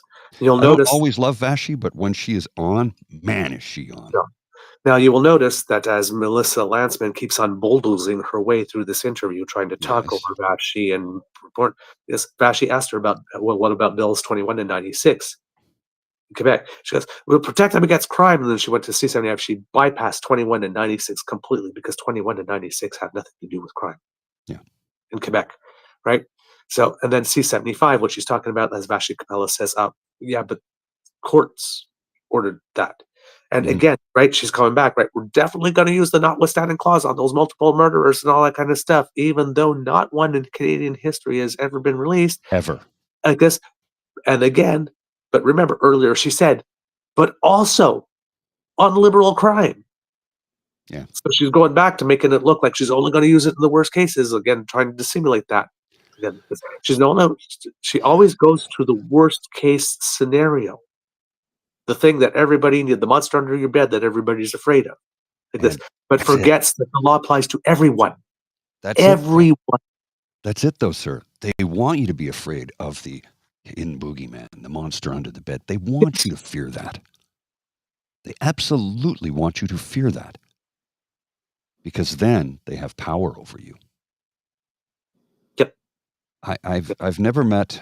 Let me rephrase that. I've never seen a more duplicitous group of liars in politics in this country in my life. They're wrapping themselves in ethics and anti-crime. And look at them. And again, like, don't even look at the federal Conservatives. Right now in Canada, we are having a moment where two ideologically conservative governments, provincial, subnational governments, have open RCMP investigations. If there is one political movement in this country that is associated with crime, it is the Conservative one. Oh, yeah. Hands down. Right now, two conservative governments have open RCMP investigations into them. But they want you to be afraid of liberal crime. Caused by people who are maybe in desperate situations. But they don't want you to be concerned about political collar crime from the actual Conservative Party or the Conservative movement. There's no 3 strikes and you're out for that. Look over there. Over there. Don't look over here. Look over there. Not here. Over there. God. And again, those 50,000 treatment spaces, how much do you want to bet that they're going to be reserved for people who get caught doing crack and cocaine at the bathroom at the Royal York rather than the back alley? Well, and let's not forget about what's happening in Alberta. how they just revoke charter rights because they're going to send people involuntarily to treatment centers. Yep. That'll work. Well, I read the CBC article at about 5 a.m., just as I was falling asleep. I didn't read through the whole thing because my phone hit me in the face. I was like, oh, put it down, went to sleep, woke up at 6. The way they worded it makes it sound like it's sensitive and caring. Yeah. But then you read a little bit further and you realize, oh, no. Yeah. This is not good. Yep. Just like they're going to deem who's undesirable in society and lock you up against your will. Yep. Just like she having did a disease. Yep. Just like she did with that 7-minute video to the trans kids. Yeah. We love you. We care for you. We're like this. But if you need anything for your health, fuck you. And if your parents decide you don't, well, fuck them too. Well, I mean, I got this video from Nate. I don't know if you've seen it. I know I'm going a little off topic here, but I want to share this with you before I have to run because I am running late. But you've got to see this. This is it's more conservatives trying to rob you of your rights. Is what it is. I'm just thinking about the ethical considerations of this. If you're looking at a different scenario where there's a religious family with a child who they're going to refuse a blood transfusion to save a life, for treatment of cancer or something like that, would you be willing to force somebody in that scenario into forced treatment because it would save their life? And if not, how is the scenario different? Well, the courts have determined that a mature minor can make that decision, I believe, at the age of 15 or 16. So, did you hear what you just said? She's choking on it again. No, but listen to what she's saying. Yep. Pay attention, and then I'll stop it, and I've got my comment. A mature minor can make that decision, I believe, at the age of 15 or 16. But they can't receive gender-affirming care at that age. Doctor prescribed. Right. Yep. The level of hypocrisy with this woman. Nothing is connected to anything else. Everything is in a vacuum, isolated from everything else. Yes. I think that there's some jurisprudence around the instance of an individual when they get an opportunity to make the choice to end their life. This is not to end life. This is to sustain life. We're taking a choice that will make sure that people aren't down a pathway of ultimately dying on the street or in terrible circumstances. And we think it's worth giving it a try.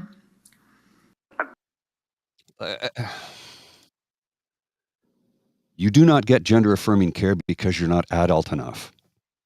But the court has ruled that you can go for a blood transfusion because you're 15 or 16, even though your parents are religious and your religion doesn't allow for a blood transfusion. But because you're 15 or 16, you're allowed to make that adult decision. But gender-affirming care, you're not allowed to do. Which would sustain life. Yeah, which saves lives. Because that was the whole point of the last answer, right? Well, we're doing this to save lives. Well, then, save lives. The blood transfusion is also to change lives. Yeah. Save lives. Ideologically inconsistent across the board. Just before I go, one more thing. I don't have a clip here. It's just, did you know that Ontario's provincial parliament's throne speech was yesterday? Yes, it was. And we have the first, she was making history and I can't remember why now. Oh, the first female speaker. Yes. Was a Well, in the speech yesterday, and I'm reading this from Chris Glover, who is a member of the NDP for the province of Ontario. In the speech from the throne, Ford called public health care a defunct ideology.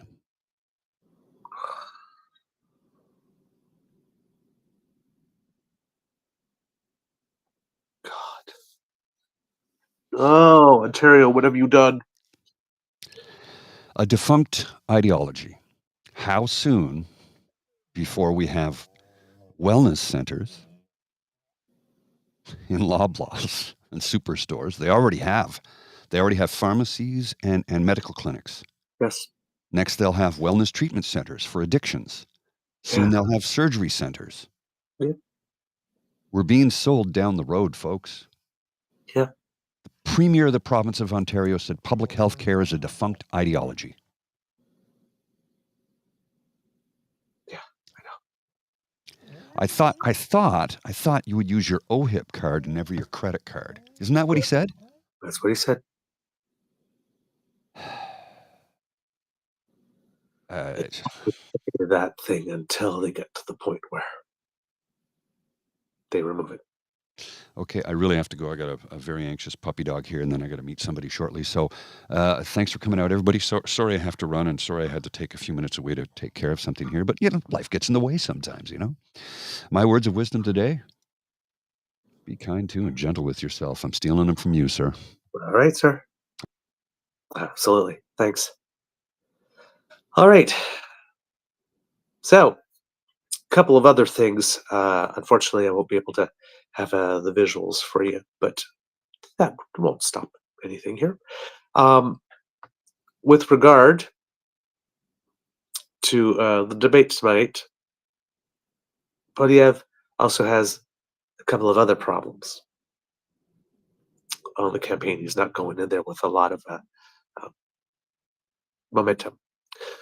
Former minister in the Conservative government, Ed Fast, endorsed Michael de Jong, the independent candidate in Abbotsford and Langley South. Now, Abbotsford and Langley South is a district that has been redrawn, but it is a district in Canada that is probably the most reliably conservative outside of Saskatchewan. It is now a three-way race because the Conservative Party decided that it was not going to approve the nomination of Mike de Jong for no reason, and he decided to run as an independent. I believe he is a former cabinet minister into the BC government. And I apologize, kids and cubs. I'm going to duck off camera for a second because my nose is dripping, and I want to do this gracefully. I will be right back.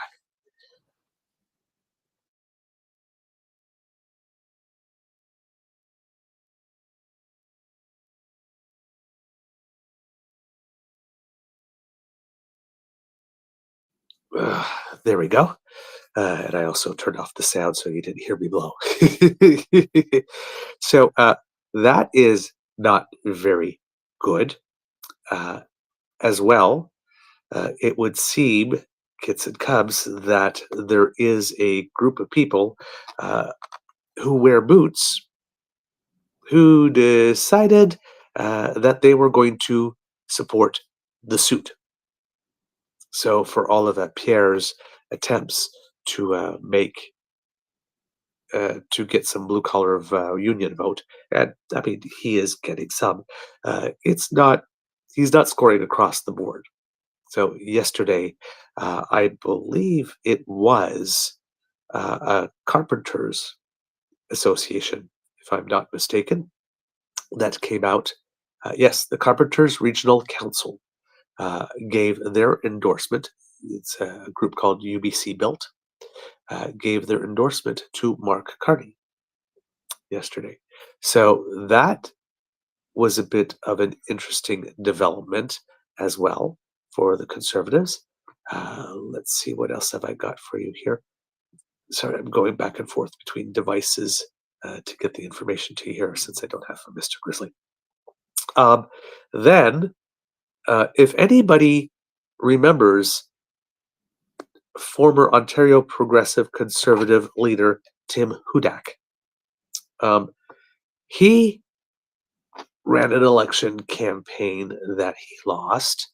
And one of the reasons he lost is because somewhere along the way, he bragged about, hey, this would be a good time to cut a big number of public servants, as they were promising to create, I think, 1 million jobs or something like that. They wanted to cut like 100,000 or something like that. I don't remember the number off the top of my head, but a big number. And, well, that didn't go over very well. Well, yesterday, Pierre Poilievre got some help, between Skippy air quotes, from Ian Brody, who, if that name rings a bell, it should, because it was Stephen Harper's former chief of staff. And in the Ottawa Citizen, it says, Stephen Harper's former chief of staff says a Poilievre government could move, quote, quickly to cut the public service. For a guy who's looking for votes in Ontario, particularly the Ottawa region. Way to go, buddy. Way to help your guy. If Pierre Poilievre's Conservatives win the federal election, they could move at lightning speed to shrink the size of the public service. That's according to Ian Brodie, a former chief of staff of Prime Minister Stephen Harper, who believes the most surefire way to usher in deregulation in Canada, main priority for Poilievre, is to reduce the headcount of the public service, and fast. Quote, once you deprive the public service of the people to create policies, guidelines, and regulations, and letters and contract documents, and so on and so forth, the burden on society is reduced, Brodie told an audience at the Canada Strong and Free Network's annual conference in downtown Ottawa on April 11th. It also reduces citizen protections and makes it a whole lot more difficult for any of us to actually access services. Yeah, or get procurement done, too, Mr. Brodie. For Brodie, time is of the essence to reduce the federal budget. If elected, he said the Conservatives should move quickly to downsize the Privy Council office and give minister mandates to cut down department workforces. The good thing compared to the United States is that for all sorts of constitutional legal reasons, the impediments to DOGE, the Department of Government Efficiency, moving quickly, we don't really have to worry about it in Canada, Brodie said at the Conservative conference. Canada can move as quickly as it wants in fixing the fiscal problems.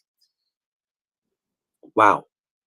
It's been the approach for American and Argentinian right-wing governments that have sought to reduce public spending and regulation by trying to eradicate whole government agencies and departments. The administration of U.S. President Donald Trump has laid off hundreds of thousands of government employees in recent months. And that has gone over super well.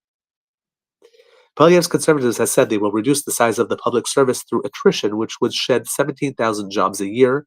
The size of the public service has swelled to 367,772 workers in 2024 from 257,034 in 2015. Of course, the population of Canada has grown by over 1 million people in that time, and we need people to provide services.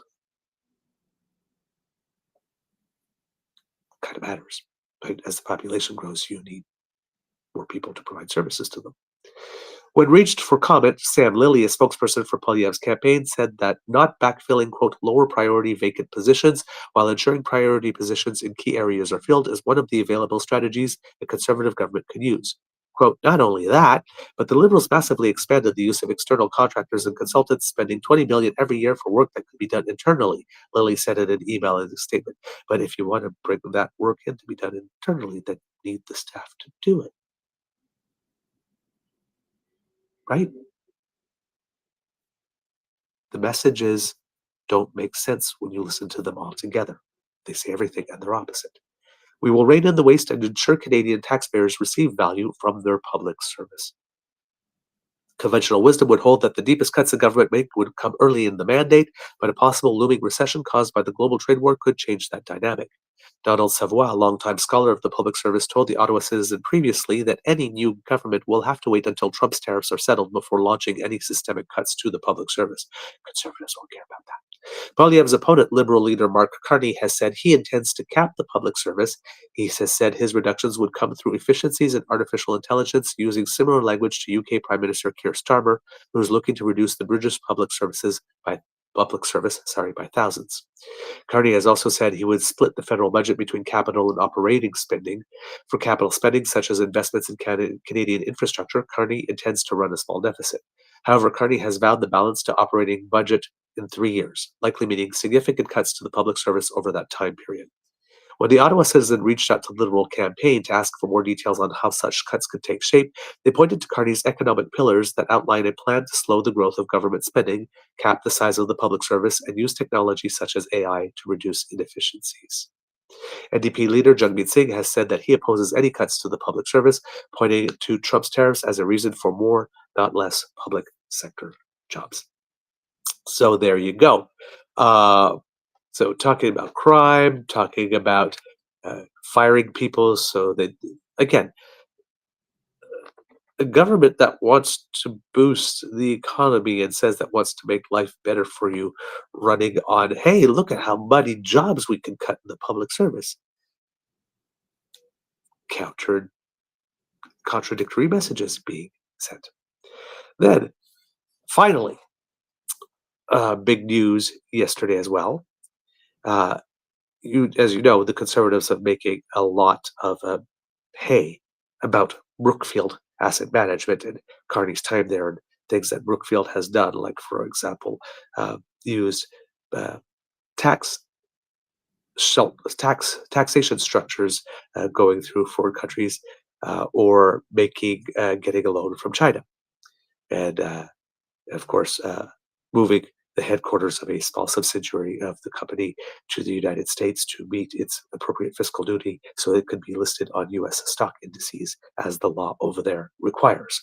But apparently those are all bad things. Terrible, terrible. Brookfield's a terrible company. Mark Carney is a terrible person for having been involved with it in any shape or form.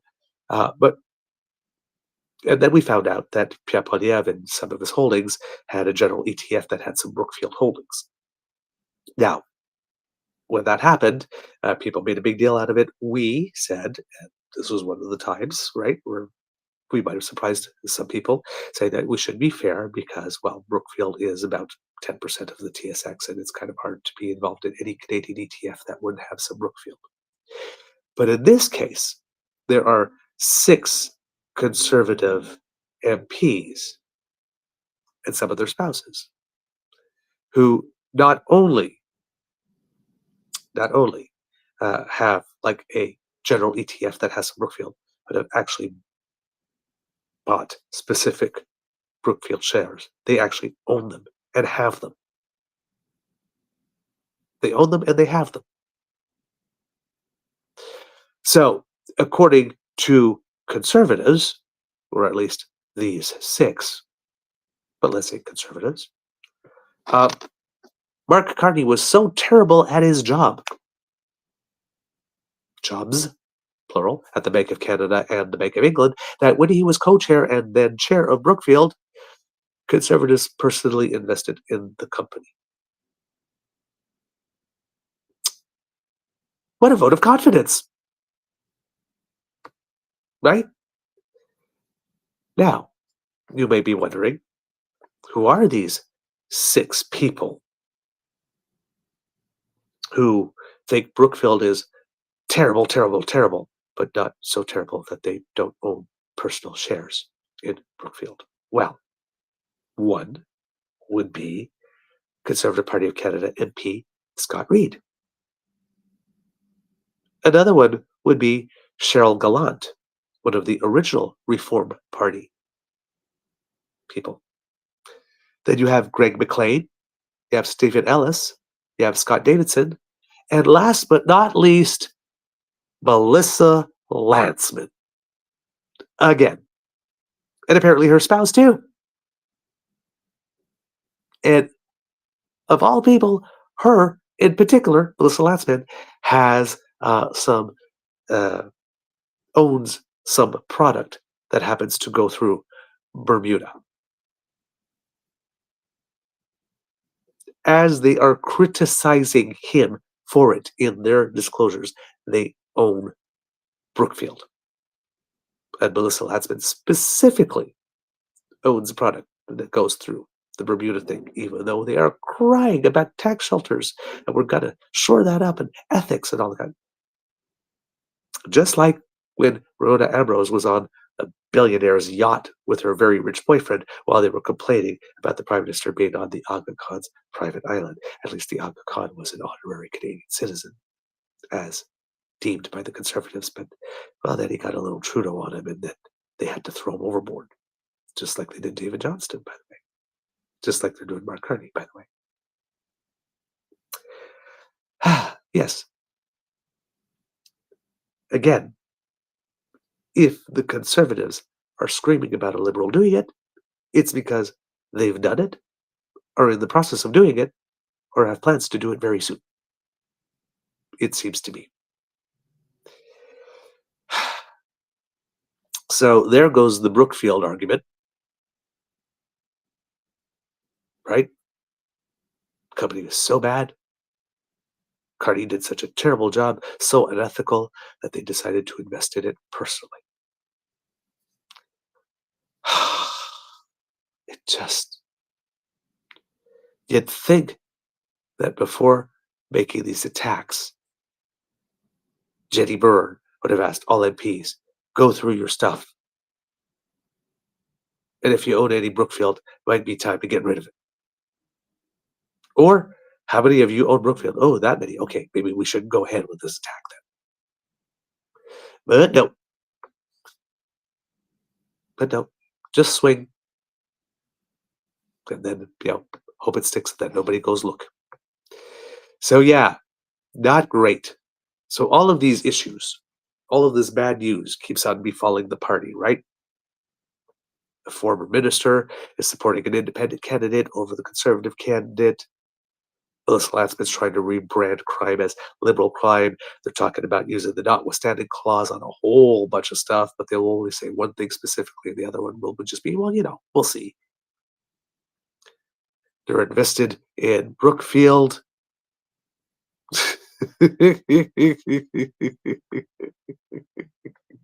It's just getting bad to worse for this party.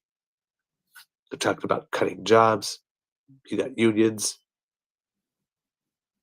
that wear boots supporting the suit. Pierre's not having a good time. And then in all of that, Katie Simpson asks a question and gets Donald Trump back in on the 51st state thing, just as we're going to a debate. Yeah, if Pierre is feeling a little pressure tonight, I would not be surprised. He's got a lot riding on this, and the news over the next couple of days is not going to be better for him. And if his debate performances are poor, watch the knives. Watch the knives in the last week. It's not going to be pretty. It's not going to be pretty. All right, before we go, kids and cubs. Oh, yes, I did want to bring you something. Sorry. There was an article in Le Devoir as we are leading up to the debates based on the Tout le monde en parle performance. It was written by Olivier Duruisseau. I am going to have to simultaneously translate it for you because it is, of course, in French. As I like to remind you, Le Devoir is the paper of record for the Quebec intelligentsia, particularly on the sovereigntist side. So what they have to say on a matter like this usually grabs the attention and is fairly well disseminated throughout the province. So the article is titled, if I remember correctly here, Marked Contrasts Between Poilievre and Carney at Tout le monde en parle. The two leaders of the principal parties of the federal campaign, the conservative Pierre Poilievre and liberal Marc Carney, participated one after the other on the episode Tout le monde en parle on Sunday night. The questions of the host Guy Lepage, as well as the answers of the invitees, offered contrasting visions of the electoral stakes.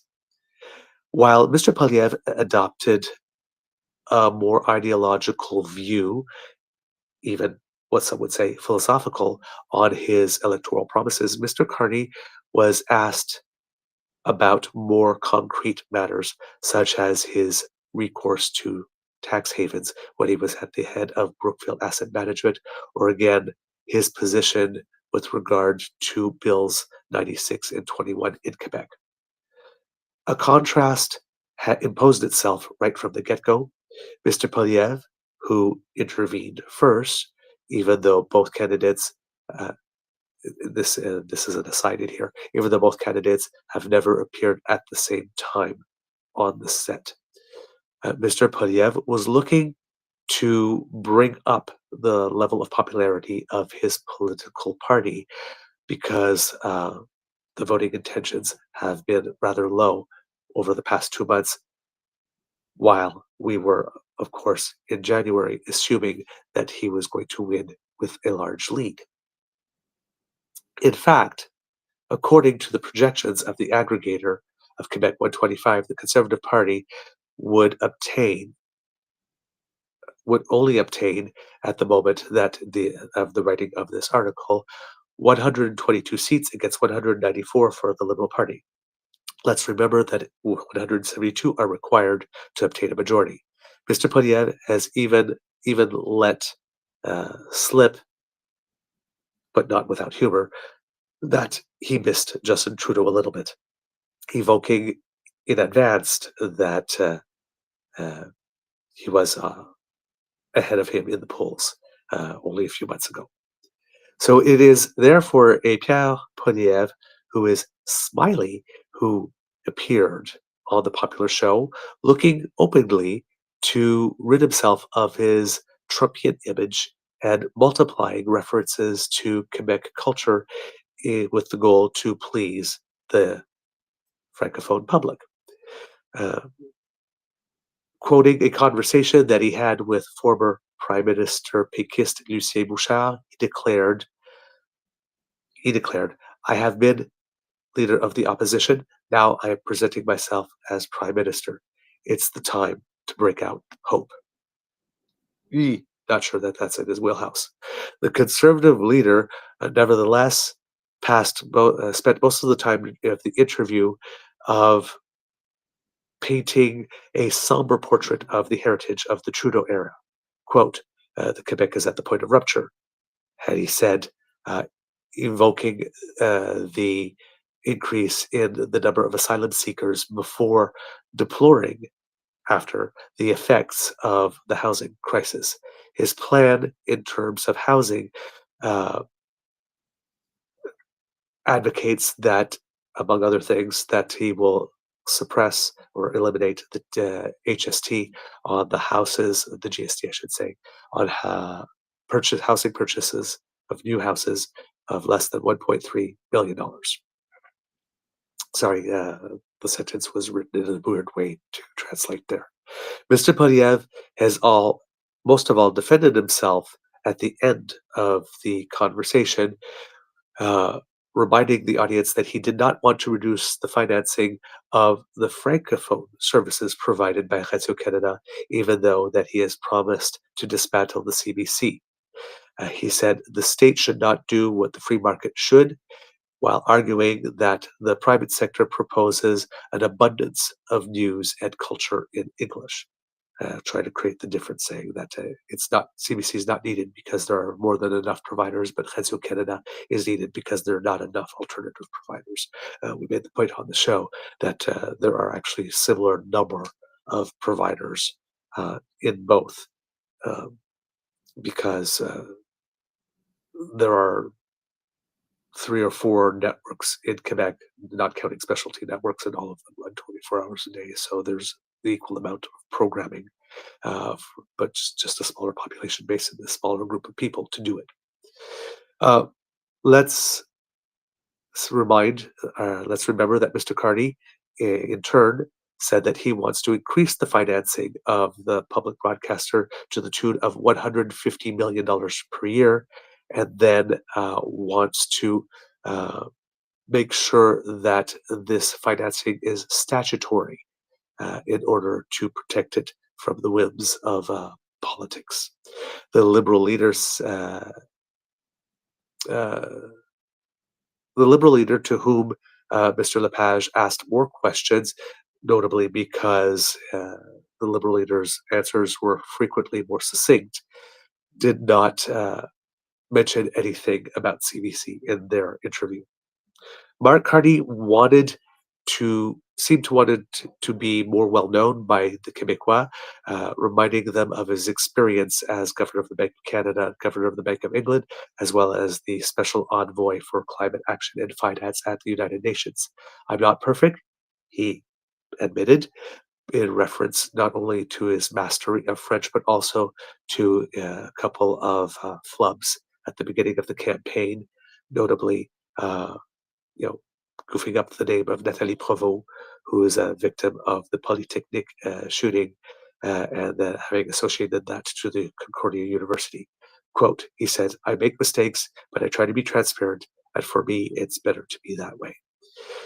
In a French that was pretty clear, Mr. Carney affirmed, like he has for several weeks, that he was the leader who was best placed and more qualified to take care or to handle the unstable character of Donald Trump. Quote, You have to build the economy and you have to diversify while obtaining the respect of the United States, he said. And on that, we are starting to make progress. The Prime Minister, the incumbent Prime Minister, then continued on by reminding us of different positions his party has taken without making any new announcements, just as his opponent from the conservative side has done. On climate, for example, he indicated wanting to pursue the energy transition started by Justin Trudeau, but not closing the doors to pipelines. Quote, "We will only do it if there is social accessibility." This said, even though that he assured Quebecois, the audience, of having the same values as Mr. Trudeau, Mr. Carney decided to that he is going to put emphasis on the economy and on the tariff crisis. And quote, when he was asked how he was different from Trudeau, he says Mr. Trudeau was less interested by such things. So it remains to be seen whether this pivot or centrist pivot from the Liberal Party will benefit him as much as polls seem to indicate. One thing is certain, tout le monde en parle has once again imposed itself, at least from the perspective of political parties, as an important way to reach the francophone public, or electorate in this case. So that's what Le Devoir had to say about that. So again, Mark Carney and both Pierre Poilievre and Mark Carney getting pretty decent treatment for the performance at Tout le monde en parle. It's good to know. All right, sorry, pardon me. I'm jumping there a bit. Wanted to do that off camera, but oh well, you got to see it. Before we go, kids and cubs, one little piece of international news I'd like to bring you because, on this show, when we look at democracy, we'll also look at it a little bit internationally. And one of the things we have been looking for, we've been looking at of late, is political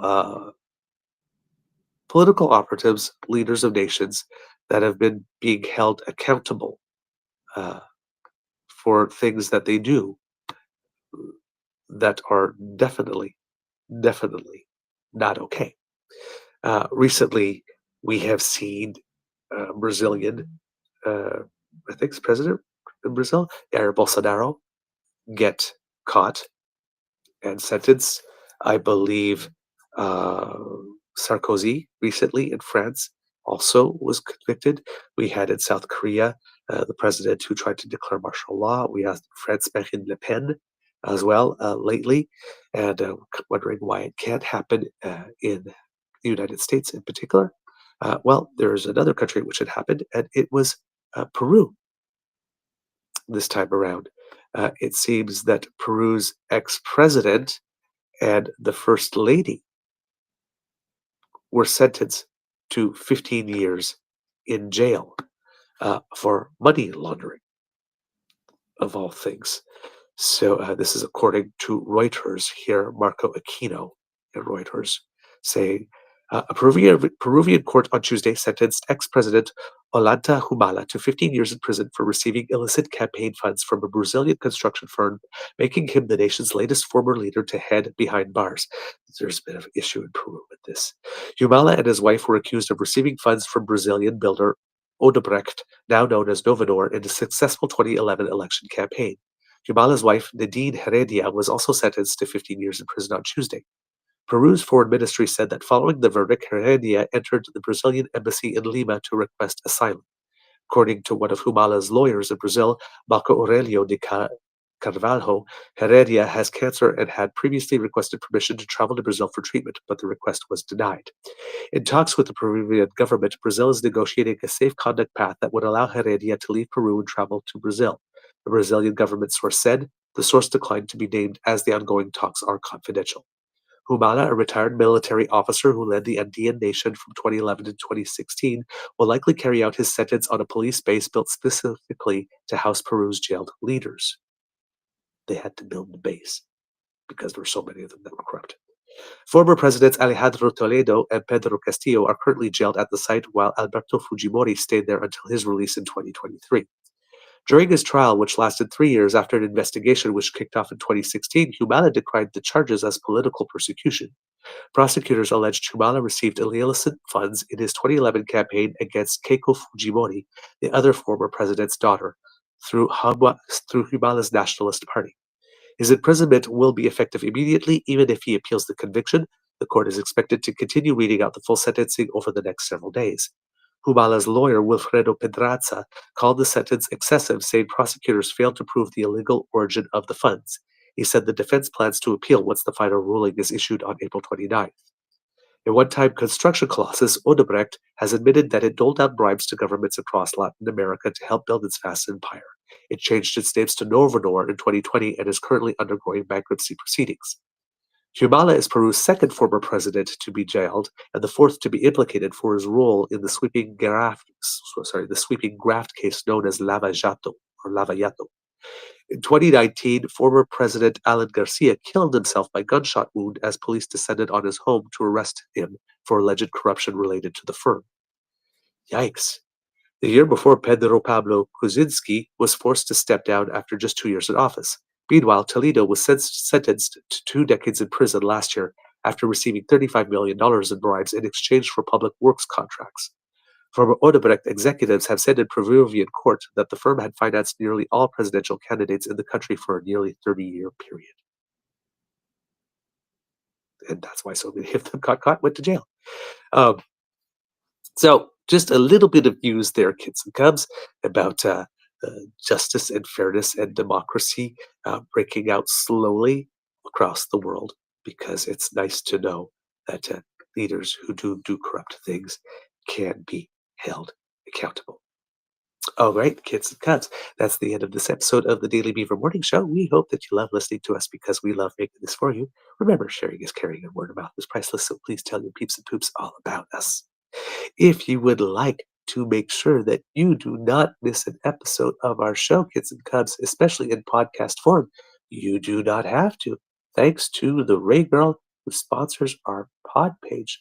That's podpage.com/thetruenortheagerbeaver, lowercase letters with a hyphen between each one of those words. And if you scan that QR code, if you're watching, that will bring you there too. When you go there and you click subscribe, hey, when we have something fresh off the bat with, zip, comes directly to you. You don't have to go searching for it. We make it that easy. Now, kids and cubs, if you would like to help us in yet another way, then grab your surfboard and surf on down to our YouTube page, True North Eager Beaver Media. And we have some buttons there for you to smash with. Like, share, and subscribe. Click 1, click 2, click 3. It makes us very happy when you do, and it helps us with the algorithm. So thanks for that, eh? Now, if you would like to help us in yet another way, you can, because we do incur some financial costs to bring the show to you. And if you like what we do and you would like to support and encourage us to do more, well, then that QR code that just appeared will bring you to the Beaver Lodge Emergency Hydration Fund, otherwise known as our tip jar.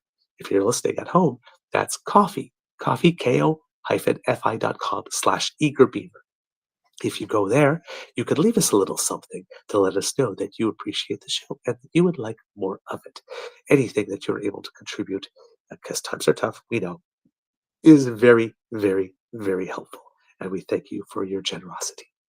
Now, if you're not able to contribute financially, we want you to not worry about that one bit, because the gifts of your attention and your participation are the ones that matter the most to us. And we love to hear from you. So please write to us. truenortheagerbeaver@gmail.com is our email address. Please send us any questions that you have about politics. We would love to do a Q&A show, but we need questions from you to do it. So please submit them. We would like to be able to answer them. And if you have any other comments about the show, good, bad, or ugly, please send them there too. You can also reach us on our socials at True Eager at the Blue Sky Beaver Lodge. Same everything at True Eager on the Jitter. If you want to go to Facebook, that's our original home. You will find our blog page there, True North Eager Beaver. And if you're listening on YouTube, either with the Dan Fan right now live or later on, right down here in the comment section, just leave us a little something. We do read everything, even though we're not able to get back to everyone. By the way, truenortheagerbeaver@gmail.com is where you can send us a direct transfer if you would like to make sure in your support for us that you are doing a 100% financial transaction that is fully Canadian and that avoids the US CE tech bros. All right? And that's a win-win for us because, well, you avoid them and we also get 100% of your donation. And it's all Canadian as well. So, hey, it's actually win-win-win. There you go. It's a good thing. Now, kids and cubs. Because democracy is something that you do. You know that there is a Quebec Liberal leadership race going on, and the results will be announced in June. Please do what you need to do to participate there. In Manitoba, there's a Progressive Conservative leadership race going on, and those results will be coming in on April 26th. If you're mailing in your ballot, April 22nd is the deadline to get them in. And of course, federally, well, we are in election period. If you're an incarcerated person, you get to vote today. If you're on campus, today is the last day of campus voting. Of course, you can vote at any returning office up to the 22nd.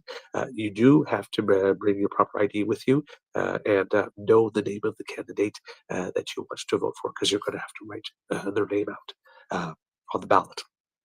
And of course, vote by anticipation is from the 18th to the 21st.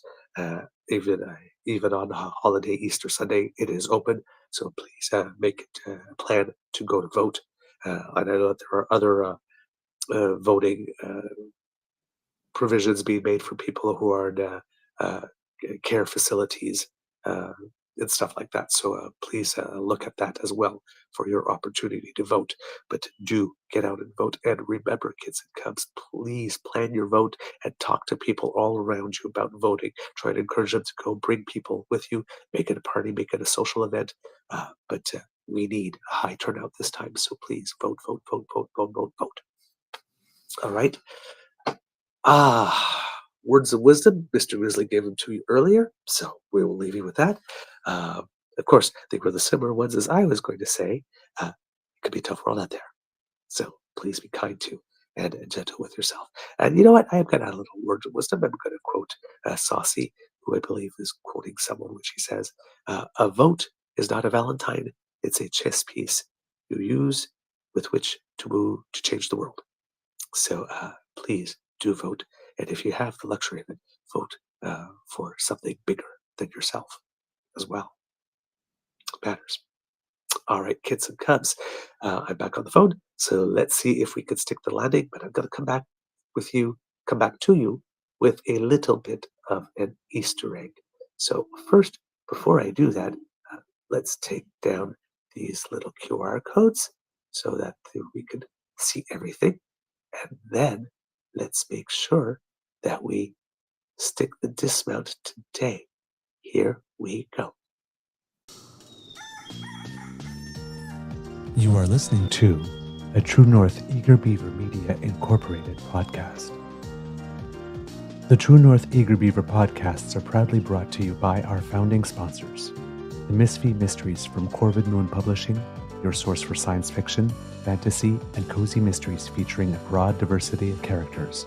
CanadianTarot.com, their uniquely Canadian online eclectic tarot community, and The Peppermaster, hot pepper sauces made from farm-fresh ingredients to thrill your taste buds and expand your mind.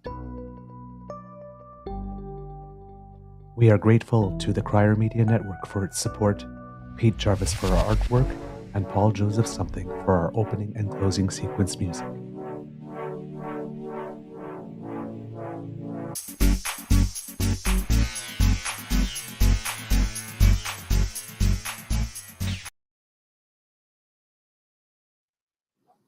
All right, kids and cubs, a little bit of Easter egg for you. Bianca Andreescu is back on the tennis courts after coming back from injury. For those who are tennis fans, she is injured often. I don't think she's played a full season yet since winning the U.S. Open all those years ago. But she is back on the courts, clay court. It's her first match back in about 6 months in Rouen in France. And so we'll see how she does there. There's another tennis player named Françoise Banda who left the sport for a while. I'm not sure if it was to pursue her education or for other reasons, but she has come back. So she's starting all the way from the bottom again. But she has returned to the sport, and it's nice. She did. Was fairly popular in Canada and Quebec for a time. I think she had won a particular match against Venus Williams that was very stellar at one point. So made a very early mark, and then seems that maybe focused on her studies or something, and is now done with that and is back to the sport. That she is playing at a tournament in Tunisia at the moment. So good luck to them. Coming, returning to the game. We're having a little difficulty with our tennis players, unfortunately. The lower tier players are doing very well and are progressing well and doing that, but our elite level seems to be getting eliminated in the first round or second round very often, particularly on the Grand Slams and the 1000 tournaments this year, even though they have, Felix Auger-Aliassime has won 2 titles and Denis Shapovalov has won 1 this year. It seems to be they're not performing on the big stage and the big moments so far. There seems to be a little bit of a dip. So hopefully that will get fixed soon. And the same has been going for Leilani Fernandez, having trouble getting past the second round lately. So hopefully that will change. The last little bit I want to bring to you, kits and cubs, is another endorsement that Mark Carney received. And not just anyone, but he got one from Neil Young. Neil Young decided to make his views known. Excuse me, kids and cubs, I'm just going to duck out here to take care of my nose. Pardon me. There we go. It was about to leak there. So yeah, he wrote an open letter to Mark Carney, saying that he was with them. I think this is particularly fantastic. Now, kids and cubs, anybody who knows anything about Neil Young, it's not that he's been afraid to be political, right? I mean, that's Neil Young has done certain things, with rights to his music and all throughout his career, to show that he is definitely politically active. He takes stances, but he doesn't necessarily make his views known in every election or makes a point, right? So this was kind of interesting, and of course, Neil Young has a lot of fans, so I'm sure what he has to say does have a certain degree of sway with him. Parts of his letter include, I was looking for the actual letter itself so that I could read it, but so far all I can see, there it is. I could only find newspaper articles. That's why if you thought I was stretching, I was. But he basically says, I'm with you, Mr. Carney. That's the start of it, right off the bat. An open letter to Canada's Prime Minister Mark Carney from Neil Young, written on April 14th. Dear Mr. Carney, I am writing because I want to tell you how much I appreciate and support what you are trying to do for our great country, Canada. Although I have lived in the United States for most of my life and recently became a citizen of the United States, I am a Canadian and always will be. Now a dual citizen, I was born in Toronto, lived in the small town of Omemee, Ontario, endured polio when I was so young I hardly understood what was happening to me and worried every day that I was going to die. It's a miracle I survived, and my childhood continued. My parents were wonderful. They let me have chickens. They let me play my guitar. Our dinner conversations covered everything from world issues to sports to stuff that was just plain interesting. But life isn't perfect, and our family split up. That's when I moved to Winnipeg with my mom, and the course of my life became clear. I became a musician and played at high schools and community clubs throughout the wonderful province of Manitoba. Like you, I've met a lot of people in my career from many walks of life, some who were wonderful, a great help to me, and some who were just there for a while. At this stage of my life, I am thankful to all of them who showed up and joined me on my journey. And I am so grateful to have had the luxury of a spotlight to bring attention to important causes and to try to lead the charge through my music for rights and fairness on behalf of the people. It was urgent for us all to speak truth to power. So now, here we are again. Canada is facing threats to its very existence, incredibly from people we thought were our friends. They want our resources, they want our land, they want our fisheries, they want our water, they want our Arctic, maybe they want our souls. I know the US president could use a soul. It takes more than bravado to fight this kind of a threat. It takes brains, deep economic knowledge of how the world works. It takes strong, intelligent strategies and the ability to recognize and seize opportunities, both at home and on the world stage. Opportunities that can bring a new level of prosperity and safety to people. People who right now may be paralyzed with fear as they look to the future of Canada and the world. Mr. Carney, I believe you are the person to do it. I believe you are the person our country needs to lead us through this crazy situation and bring us out the other side as a stronger, smarter, more resilient Canada. Our core values of caring and fairness and generosity intact along with our souls. Without a doubt, you've got the chops to get it done, and man, you have the guts to take it on. It's a heavy lift for sure, Mr. Carney, but I, for one, am with you all the way. Peace, Neil Young. And I think that's a good way to end it. So, kids and cubs, please tune in 6 p.m. For the French debate tonight. I will see if I can do something. I don't know if I will do something live, do something after, whatnot, but I will try to do something. As you can tell, I'm at the Ottawa Beaver Lodge, and the fact that the time got changed to 6 p.m. makes things a little more difficult. When it was still at 8, I had time to get back to the Kingston Beaver Lodge in time to do something that might not be as possible. But I will do my best to have something for you later today with regard to the debate. All right? Et pour les amis francophones, le débat ce soir, 6 heures, pas 20 heures, mais 18 heures. Et vous pouvez écouter ça à l'antenne de Radio-Canada et d'autres diffuseurs. Je vais tenter de faire quelque chose ce soir, probablement en français. I will probably do the thing in French tonight if I am doing anything, just so you know, given that it is a French debate. I just want to say that in English. Donc, je vais probablement tenter de faire quelque chose. C'est un peu difficile peut-être pour moi de retourner à Kingston à l'heure pour le débat maintenant qu'il a été dévancé, mais je vais faire de mon mieux pour avoir quelque chose pour vous ce soir, soit pendant le débat et sinon après. D'accord? All right, everyone. And for those of you who like hearing me speak French, well, there you go. You just got a little dose of it. Have a beaverific day, everyone.